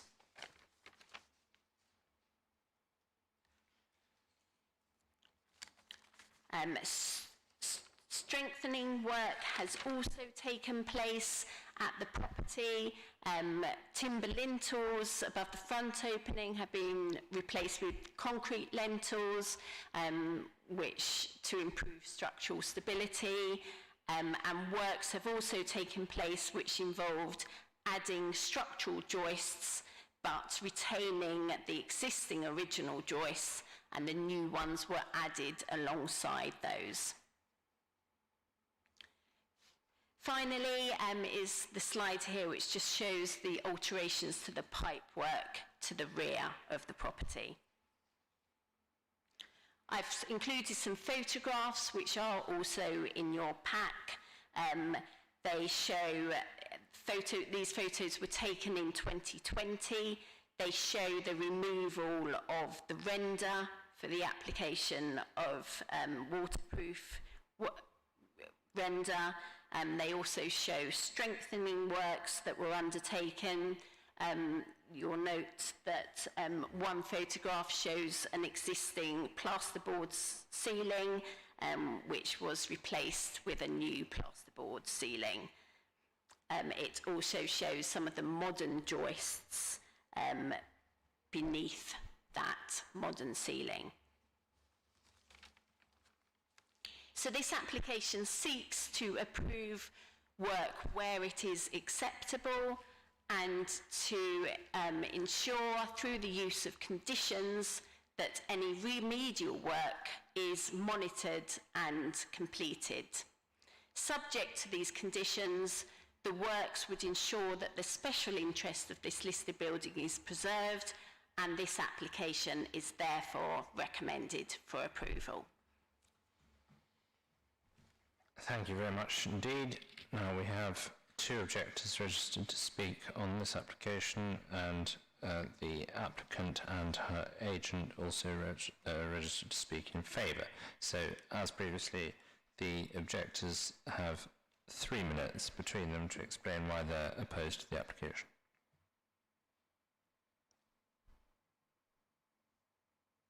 When you're ready. Thank you. Thank you.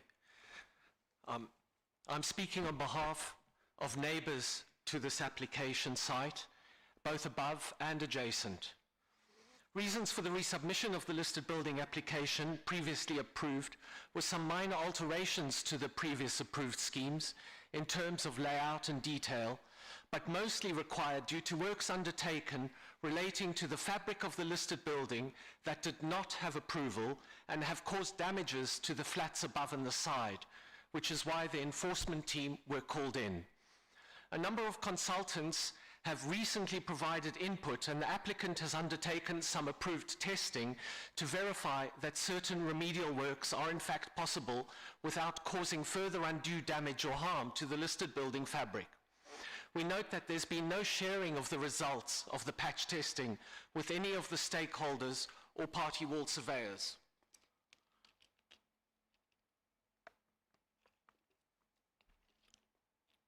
The applicant and team have a track record on works at this address over many years of getting on with the work and worrying about permission later. Communication has been lacking, there has been little respect to the party wall process or the license to alter agreements, and denial of liability despite the damages caused by the works to others. They have previously not allowed neighbours' representatives onto their site, and so there was no way of inspecting what was done until neighbouring owners suffered damages and called in the enforcement team. The neighbour's flat has suffered damages now, including cracking, flooding due to unnotified works to the drainage below, and such. Construction dust due to the use of mechanical equipment forced the upstairs occupants to move out for a period of time. This is to provide some context and explain the damages and distress caused. Party wall surveyors and structural advisors have agreed that the render was removed with mechanical tools, although this has been denied. Given the track record over a number of years, how does the committee hold the applicant to account for carrying out the work in accordance with any permission and conditions that might be granted? It is not intended to prevent the project from being completed. On the contrary, it is in everyone's interest that it is completed properly and to a high standard without further damage to the listed building.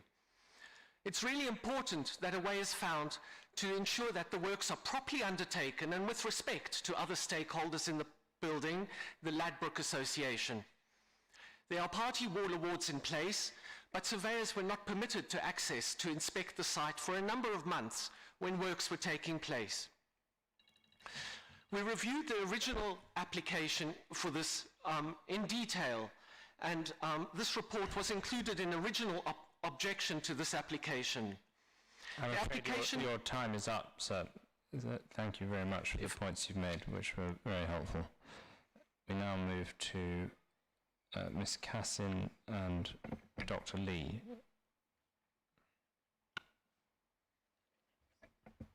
Thank you, Chairman. Please. Thank you. Thank you, Chairman, and good evening, councillors. My name is Veronica Cassin and I lead the Built Heritage team at RPS Consulting. I was appointed by the applicant, Dr. Lee, in October last year to advise on listed building matters related to works undertaken at the property, as well as the details set out within the current application. The current listed building consent application has been scoped to directly address and resolve all of the elements identified by case officers as part of previous consultations. We have taken time to secure additional advice from building conservation experts, Hutton and Rostron, in particular with regard to the damp proofing of the lower ground and basement floors. We have undertaken test trials in close consultation with officers and using an agreed methodology in order to determine that the best remedies for the building fabric can be delivered safely. We have taken care to respond to the issues raised by objectors and have maintained close communication with enforcement and conservation officers during this period to ensure that all matters can be appropriately resolved. The movement of water within the building fabric will be remedied through partial removal of the membrane, and the building will remain structurally sound. Prior to initial works in 2020, the flat was already substantially modified and had additional consents for further modification, including the garden extension. We have submitted a Built Heritage Impact Statement and a photographic catalogue which evidences that there were no interior decorations of particular merit to be restored. The current proposals are a proportionate and appropriate remedy for a basement flat in a Grade 2 listed terrace. They have been comprehensively developed to ensure that the building can be retained in viable use as a family residence, and they are unlikely to be revisited for many years. It is my view that the current proposals are entirely suitable to protect the listed building fabric and therefore maintain its contribution to the architectural and historic interest of the Grade 2 designated terrace. Thank you. Thank you very much. Within your time. So if that's it from your side. Yeah. Now, colleagues, the opportunity as ever to put questions to the objectors and the applicant. Councillor Schmetling. Well, there's a number of, sorry, this is to the objectors. There are a number of concerns have been raised, and I just wondered how many of them have been assuaged by the officer's responses in the report. And that's one question. And the second question is, really, the premises appear to be in terrible state, and as you can see from the pictures in the pack. So, whilst I understand that the way work's been carried out, perhaps not quite in keeping with order of planning consent first and then doing the work, assuming you get the consent. But given the circumstances, do you not think that the works are worth doing?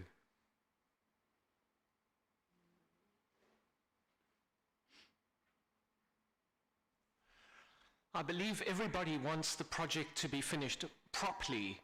The problem was that the application was initially unclear on the remedial works, and information that has subsequently come forward since the application has been in process, no information on the patch testing was forwarded to any of the objectors, and we understand there's still further applications to follow on certain structural elements. And so there's a certain anxiety and understandable nervousness, particularly given the track record about how this will proceed. Thank you. Thank you very much.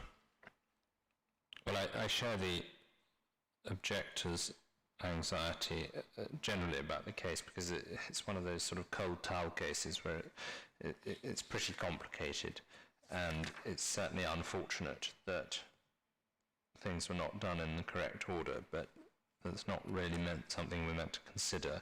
We're meant to consider it as though it was coming before us and the works hadn't been done. So the fact that some of it's retrospective is of no planning importance when deciding this listed building consent application. Certainly tricky because clearly the basement is in poor condition, and prior works have caused problems with cementitious render and various other membranes and things used where they shouldn't have been used. And it seems that a lot of this application is attempting to rectify previous errors, but equally we do clearly hear the objectors' views on potential problems with the application. So, colleagues, I don't know if you want to add anything to that, and whether you want to ask any questions of the officers. Just like to ask the applicant a question, if I may, Chair. Oh, I'd slightly moved on from that stage, but yeah, all right. Going along, given what you've heard from the objectors, what can you do to assuage their fears because of the problems of not doing things in the correct order and not doing them correctly? Or so it's been alleged. Thank you. This listed building consent application is the first step. This listed building consent application is the first step in being able to re-establish the correct order in which things can be achieved. Thank you. Thanks very much. So any questions to officers or any comments on my comments?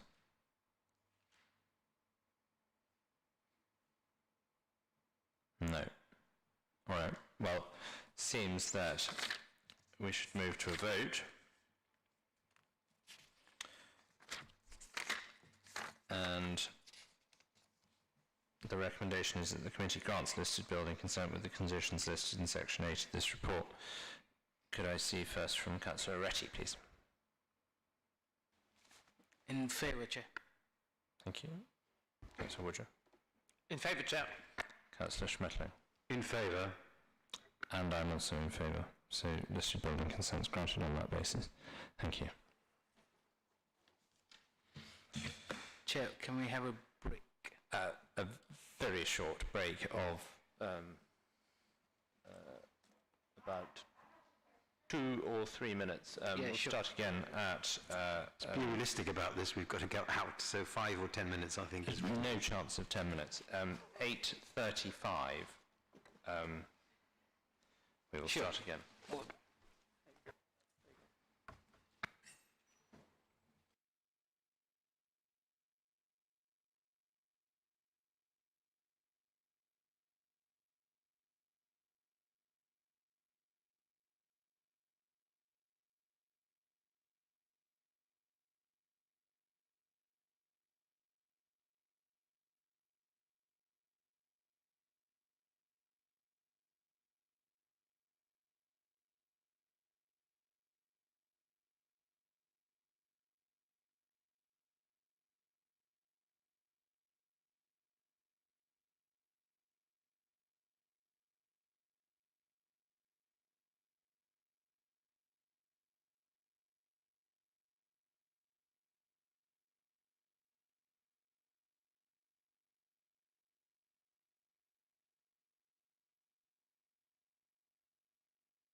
If we may, let's start again.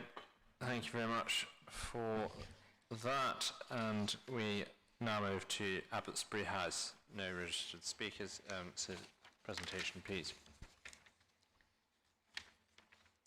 So this application relates to telecommunications equipment on this 10-storey block of flats located on the western side of Abbotsbury Road.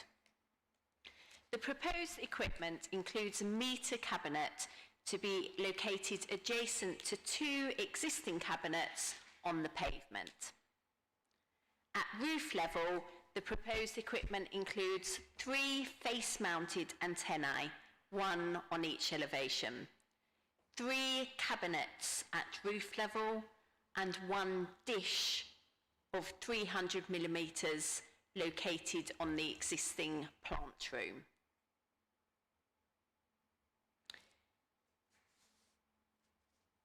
This shows the equipment on elevation.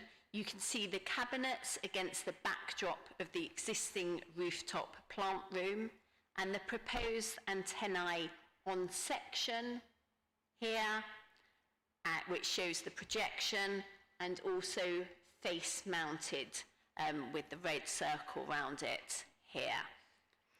It is proposed that the antennae be coloured to match the adjacent brickwork.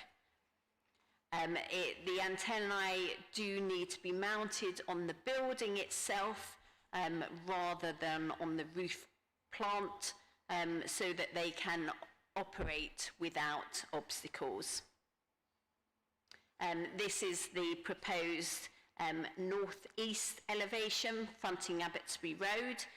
You can see the cabins to their side, and also again the antennae which are outlined in red. And then finally the south-east elevation. This drawing also shows the side view of the dish mounted on the plant room. This is a blown up detail of the antennae. You can see that against the brickwork and then in section. And then we also have some more detailed plan drawings here which show the antennae mounted and their projection from the building. And this is again a detail showing the dish mounted on fixings. I've included an image which is a longer view photograph from Holland Park from the east. It's in longer views, it is judged that the equipment would not be very visible. Obviously closer up it would be more obvious. The harm to the conservation area does need to be balanced up against the benefits of the proposal. The applicant has submitted information to show that the area suffers from inadequate coverage, and the proposed equipment would provide essential infrastructure for the Holland Park area, and alternative locations have been considered. The benefits of the proposal are considered to outweigh the harm, and for this reason it is recommended for approval subject to conditions. These conditions do include a condition requiring compliance with the guidelines for public exposure, and this is added as condition 3. Thank you very much. No registered speakers, so colleagues, over to you. Questions to Sarah. Councillor Reddy. I don't have a question, but just would like to make a comment, Chairman.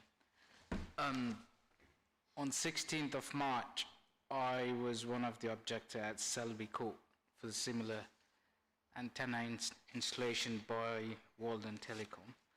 And the reasons for that was because of the sentiment, the emotions regarding the ionization and the radiation effect. But also, I wrote back to this proposal to Mr. Black and Mr.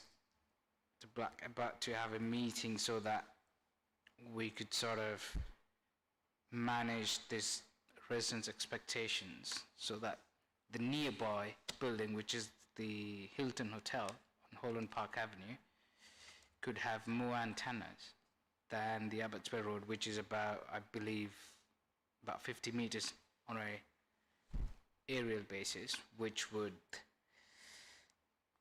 help both the 5G infrastructure and also help the residents' concerns. I understand the benefits overweigh the, you know, the residents' concerns and the detrimental effect to the conservation area, the aesthetics, but I haven't heard back anything from Walden Telecom. I wrote back, you're copied in the email, Chairman. I haven't heard back anything from them. Maybe they just took it for granted because of the 2017 Digital Act that would bypass the local planning laws, but I think we have to respond to the residents' concern. I think it's important when the cooperation is very important when we do things like this. So for that reason, I would object this. All right. Thank you very much. Colleagues, any questions on the application? Councillor Woodger. All right. Comment. Go for it. Thanks, Chair. No, it's just these things are never pretty, but they need to go somewhere, and there's a good reason, obviously, why there's a lack of coverage there currently without these antennas. So even though it's not sightly, I think, you know, considering sites in the area, it seems appropriate. I do rather agree with that, and in advance of this meeting I had some exchanges with Sarah, who then put a question to the applicant. I asked why the antennae could not go on the plant room roof, which is obviously set back behind the parapet wall on the top of the building, and the response was that they couldn't then get the sort of line of sight that they require. And I understand for 5G you require quite short range line of sight to provide a good, effective, fast signal. Councillor Retty's a technological expert, so I think he can confirm that. I think they would probably need about antennae for every 400 meters or 500 meters, but as I said in my comment earlier, Hilton Hotel is not even 400 meters down the line, so I think that's the proposal from me was to add an extra antennae on Hilton Hotel, which would bypass these antennae, I believe. That was my proposal, basically. Yeah, which sounds sensible, though there's a slight danger of us re-engineering the 5G network for the country and not doing it as well as Walden Telecom or O2 might do it. The issue, I think, as you can see there, is that were the antennae mounted back on the plant room roof, set well back behind the parapet as it is, you wouldn't get a direct line of sight to the ground. A lot of the effect of the parapet would be to sort of cut off the direct radio waves. And I think what the applicant said was that if they were to mount them on the plant room roof, they'd have to mount them about 3 or 4 meters higher than the plant room roof on great long aerials, effectively. So that might actually be worse in terms of appearance than having these disguised antennae on the side of the brickwork. And I hope without offending anyone, I think it can be said that Abbotsbury House is not the finest example of architecture in the borough, and therefore there may be something to be said for putting antennae higher up on buildings of perhaps less architectural merit than putting them in other places. So I come reluctantly to the conclusion that this is probably one to approve. But Councillor Schmetterling, do you have any view? Question or two first. Did I understand correctly this is a replacement for existing antennae, or this is a completely new project? I didn't understand that. at one point? This is new antennae. There have been previous refusals which are outlined within the report. On what grounds were they refused? They were refused on design grounds, the height, position and so on of the antennae, but I should stress that this proposal is different. The application which was refused in 2021, in February of this year, there were twice as many antennae proposed, and they were mounted on brackets that projected quite a distance from the building. Previously, in 2015, there was an application refused which went to appeal, but those antennae were projecting in height above the height of the building. So this is obviously the third attempt where they have reduced the visual impact of the proposed equipment. I take it that appeal was dismissed. Yes, it was dismissed, yeah. Just some comments. It's very unfortunate that neither the applicant nor the objectors or an objector are here. But it does shorten things. But the one objection or comment that concerns me in the pack is from Mr. Robert Riley, who owns a top floor unit underneath the roof. And he says the walls and ceiling will be impacted by installation, and the applicant has made no effort to assure him that the interior of the flat will not be damaged. You know, and I think this is a problem, but there's no one here to put that to, and no applicant. Can we deal with this? Can we get a message across to the applicant to give an assurance, which could be through a roof wall or partly wall agreement or something?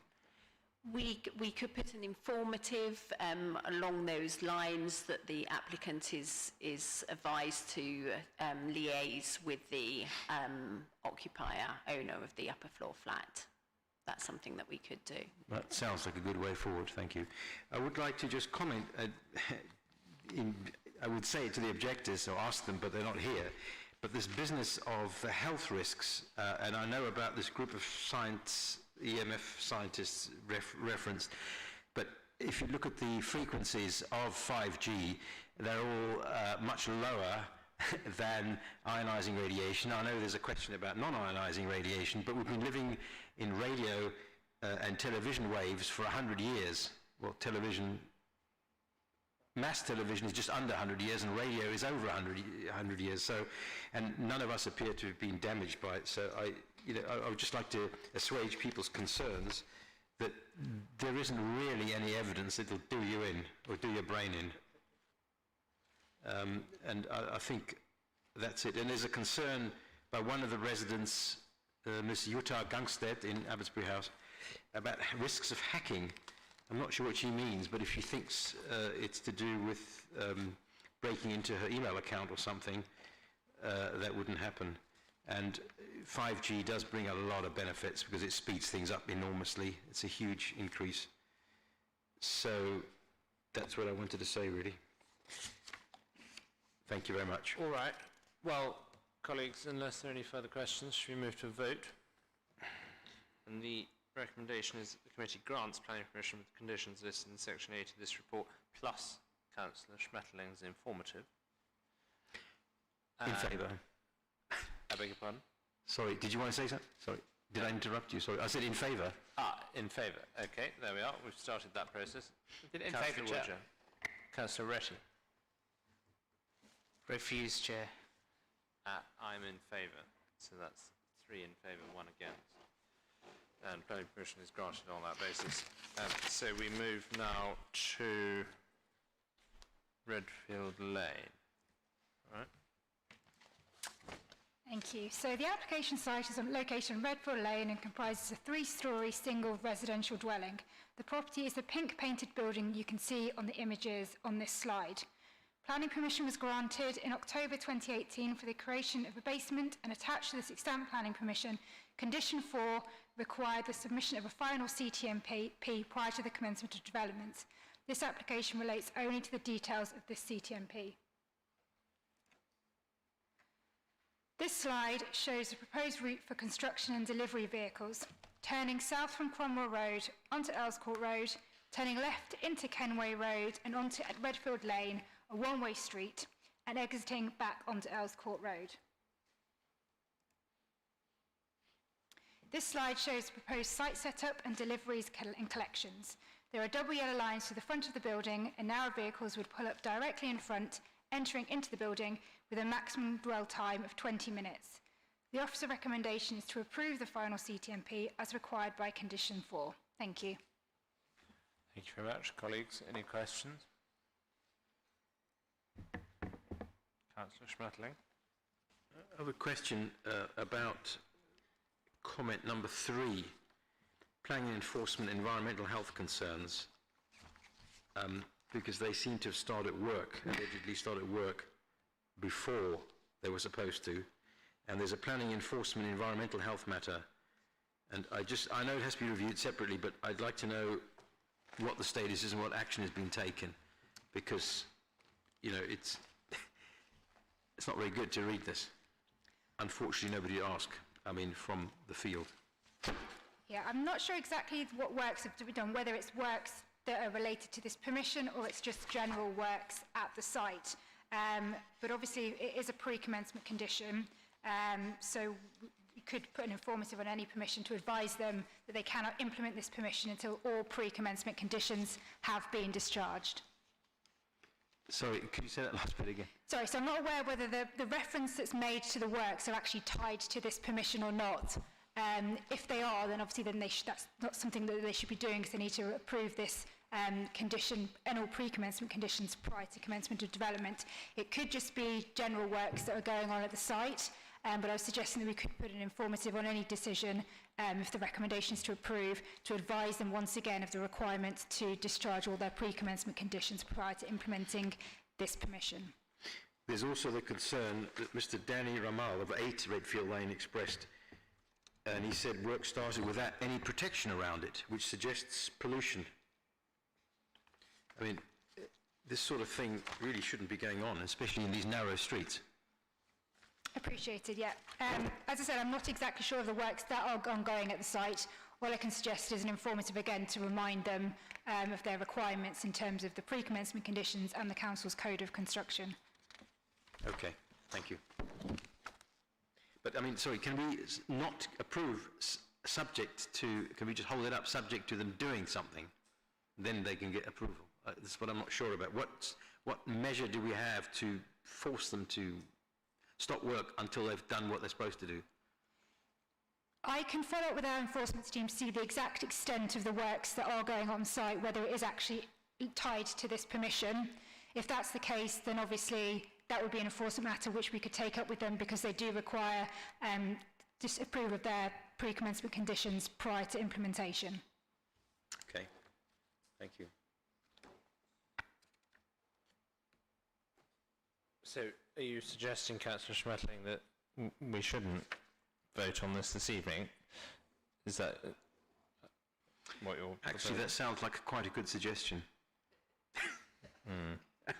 I didn't actually say that, but maybe that's a way forward. Because I really find it very difficult when people do not follow the rules that they have in such a dense borough as this one, narrow streets. Well, it certainly is a narrow street, and I know that the 3-metre clear access cannot be maintained, as we see in that plan there. But as Alison says, it's not clear whether the works currently taking place on site are the works that are linked to this application. Fair enough. It would be unfortunate if they were not, and we held up this application to try to find out. True. Councillor Woodruff, Councillor Retty. Otherwise, we'll move to a vote. I'll just comment. I'm disappointed Councillor Wade and Councillor Spalding didn't show up. Comment. Yeah. Since they tried to call it in. Well, in their absence. All right. Well, the recommendation is that the committee approves the details required by condition 4 of that planning application. And the... Yep. Can we add the informative? Yeah, it's presumably approves the details, it's presumably this detail required by condition 4, i.e. this CTMP, that's what we're actually approving here. So, yeah, the committee is asked to approve the CTMP as required by condition 4 of that planning application, and we are proposing to add an informative reminding the applicant of the need to comply with pre-commencement conditions and something. What was the other thing, Alison? Yeah, it's just a requirement to make sure that before implementing they comply with all their relevant pre-commencement and just conditions on the permission in general. I think the intention was to make sure that what they're doing isn't anything that's unlawful in terms of this permission. So just reiterating that they need to comply with all their conditions, including any pre-commencement ones. All right, so you can word an informative appropriately, can you, for that? Yes. Yeah, thank you. All right, well, that's the recommendation. Councillor Reshi. In favour, Chair. Councillor Woodger. In favour, Chair. Councillor Schmetling. In favour, Chair. And I'm in favour. Thank you very much. Walmer Road. That's going ahead, isn't it? That hasn't been withdrawn.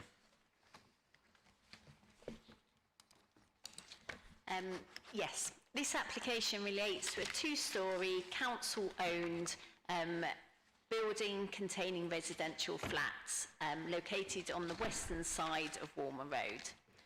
The existing building is a London stock brick building with most of the windows single glazed metal frames dating from the building's original construction.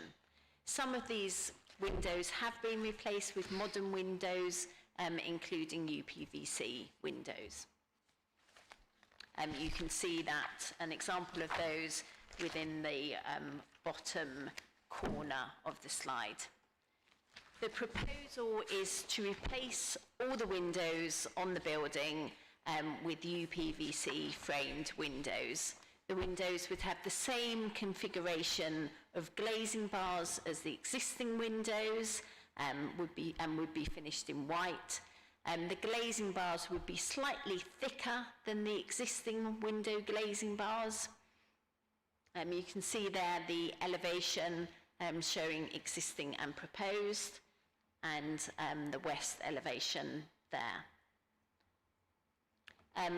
Within the immediate area, there are a mixture of buildings, many modern, with different types of windows.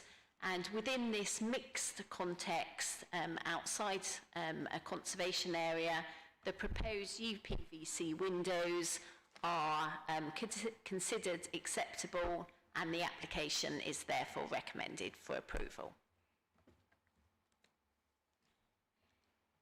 Thank you very much. Now, I'm going to jump in there and say I have a bit of trouble with this application because I have trouble in principle with plastic windows, and I made it almost my mission to stop any plastic windows going in the borough, and I believe this is just outside a conservation area, but nonetheless I'm not quite sure why we, RBKC, the council, should be putting plastic windows into our own buildings when we're telling other people that they can't have plastic windows elsewhere in the borough. I don't know if I'm alone on that. I know were Councillor Dent Code here, I'm sure she'd agree with me. It's one of the things we agree on. But colleagues, what's your view? Councillor Schmetling. First, a question to the officer. I'm slightly puzzled why this has actually come to us, because it appears to be a like-for-like replacement. Oh, right. Yeah, thanks. Thanks for the reminder. Yes, I did see that. The Director of Planning has asked us to look at it. I would like to, if I may, publicly disagree with Councillor O'Connor, with the Chair, about plastic windows. They're extremely good, very long-lasting, and in the right place, and I stress it, in the right place they are appropriate, I think. Well, not inappropriate. as in this case, and I don't see any problems with it. It's a like for like, and UPVC has many, many merits, and it's relatively low cost compared to other materials. And I say in the right place, so I'm in favour of this. I note your view, Councillor Schmetling, although the same can be done in metal at some slightly more expense. Councillor Woodger. I don't feel particularly strongly on this compared to other applications this evening. I mean, I suppose it's more efficient, which is a good thing. I guess it might be marginally cheaper than doing the metal, but I wouldn't have a problem with this application. Councillor Retty. No opinion. Happy. As ever. Right. Well, any questions for officers? The recommendation is that the committee grants planning permission with the conditions listed in section 9 of this report. Councillor Retty. In favour. That was in favour, was it? Yeah. Councillor Woodger. In favour, Chair. Councillor Schmetler. In favour. And I'm against it. Thank you. Planning permission is granted on that basis. And the library at Old Brompton Road. Thank you. So the application site comprises a 6-storey building located on the north side of Old Brompton Road, which is in use as a public library with co-working and meeting spaces on the first floor. This application seeks planning permission for refurbishment works of the existing first floor balcony area to the front elevation of the building. The existing steel balustrade will be raised by 80 millimetres to ensure compliance with building regulations, with new 1.1 metre high timber planters located behind the balustrade. This next slide shows the existing and proposed elevations of the building, with the proposed balustrade and timber planters shown on the image on the right. The officer recommendation to grant planning permission subject to the recommended conditions in section 9. Thank you. Thank you very much. Colleagues, any questions? This seems like an improvement to me. In fact, it has 2 supports and no objections. It's pretty unusual for it coming. Yeah, but I mean, I see it's because it's our own council property. We've got to. Shall we move to a vote? The recommendation is that the committee grants planning permission with the conditions listed in section 9 of this report. Can I see how you vote, please, Councillor Aretti? In favour, Chair. Councillor Woodger. In favour, Chair. Councillor Schmetling. In favour. And I'm in favour. Thank you very much. That concludes this evening's business. Thank you, everyone. Yeah, thank you, officers.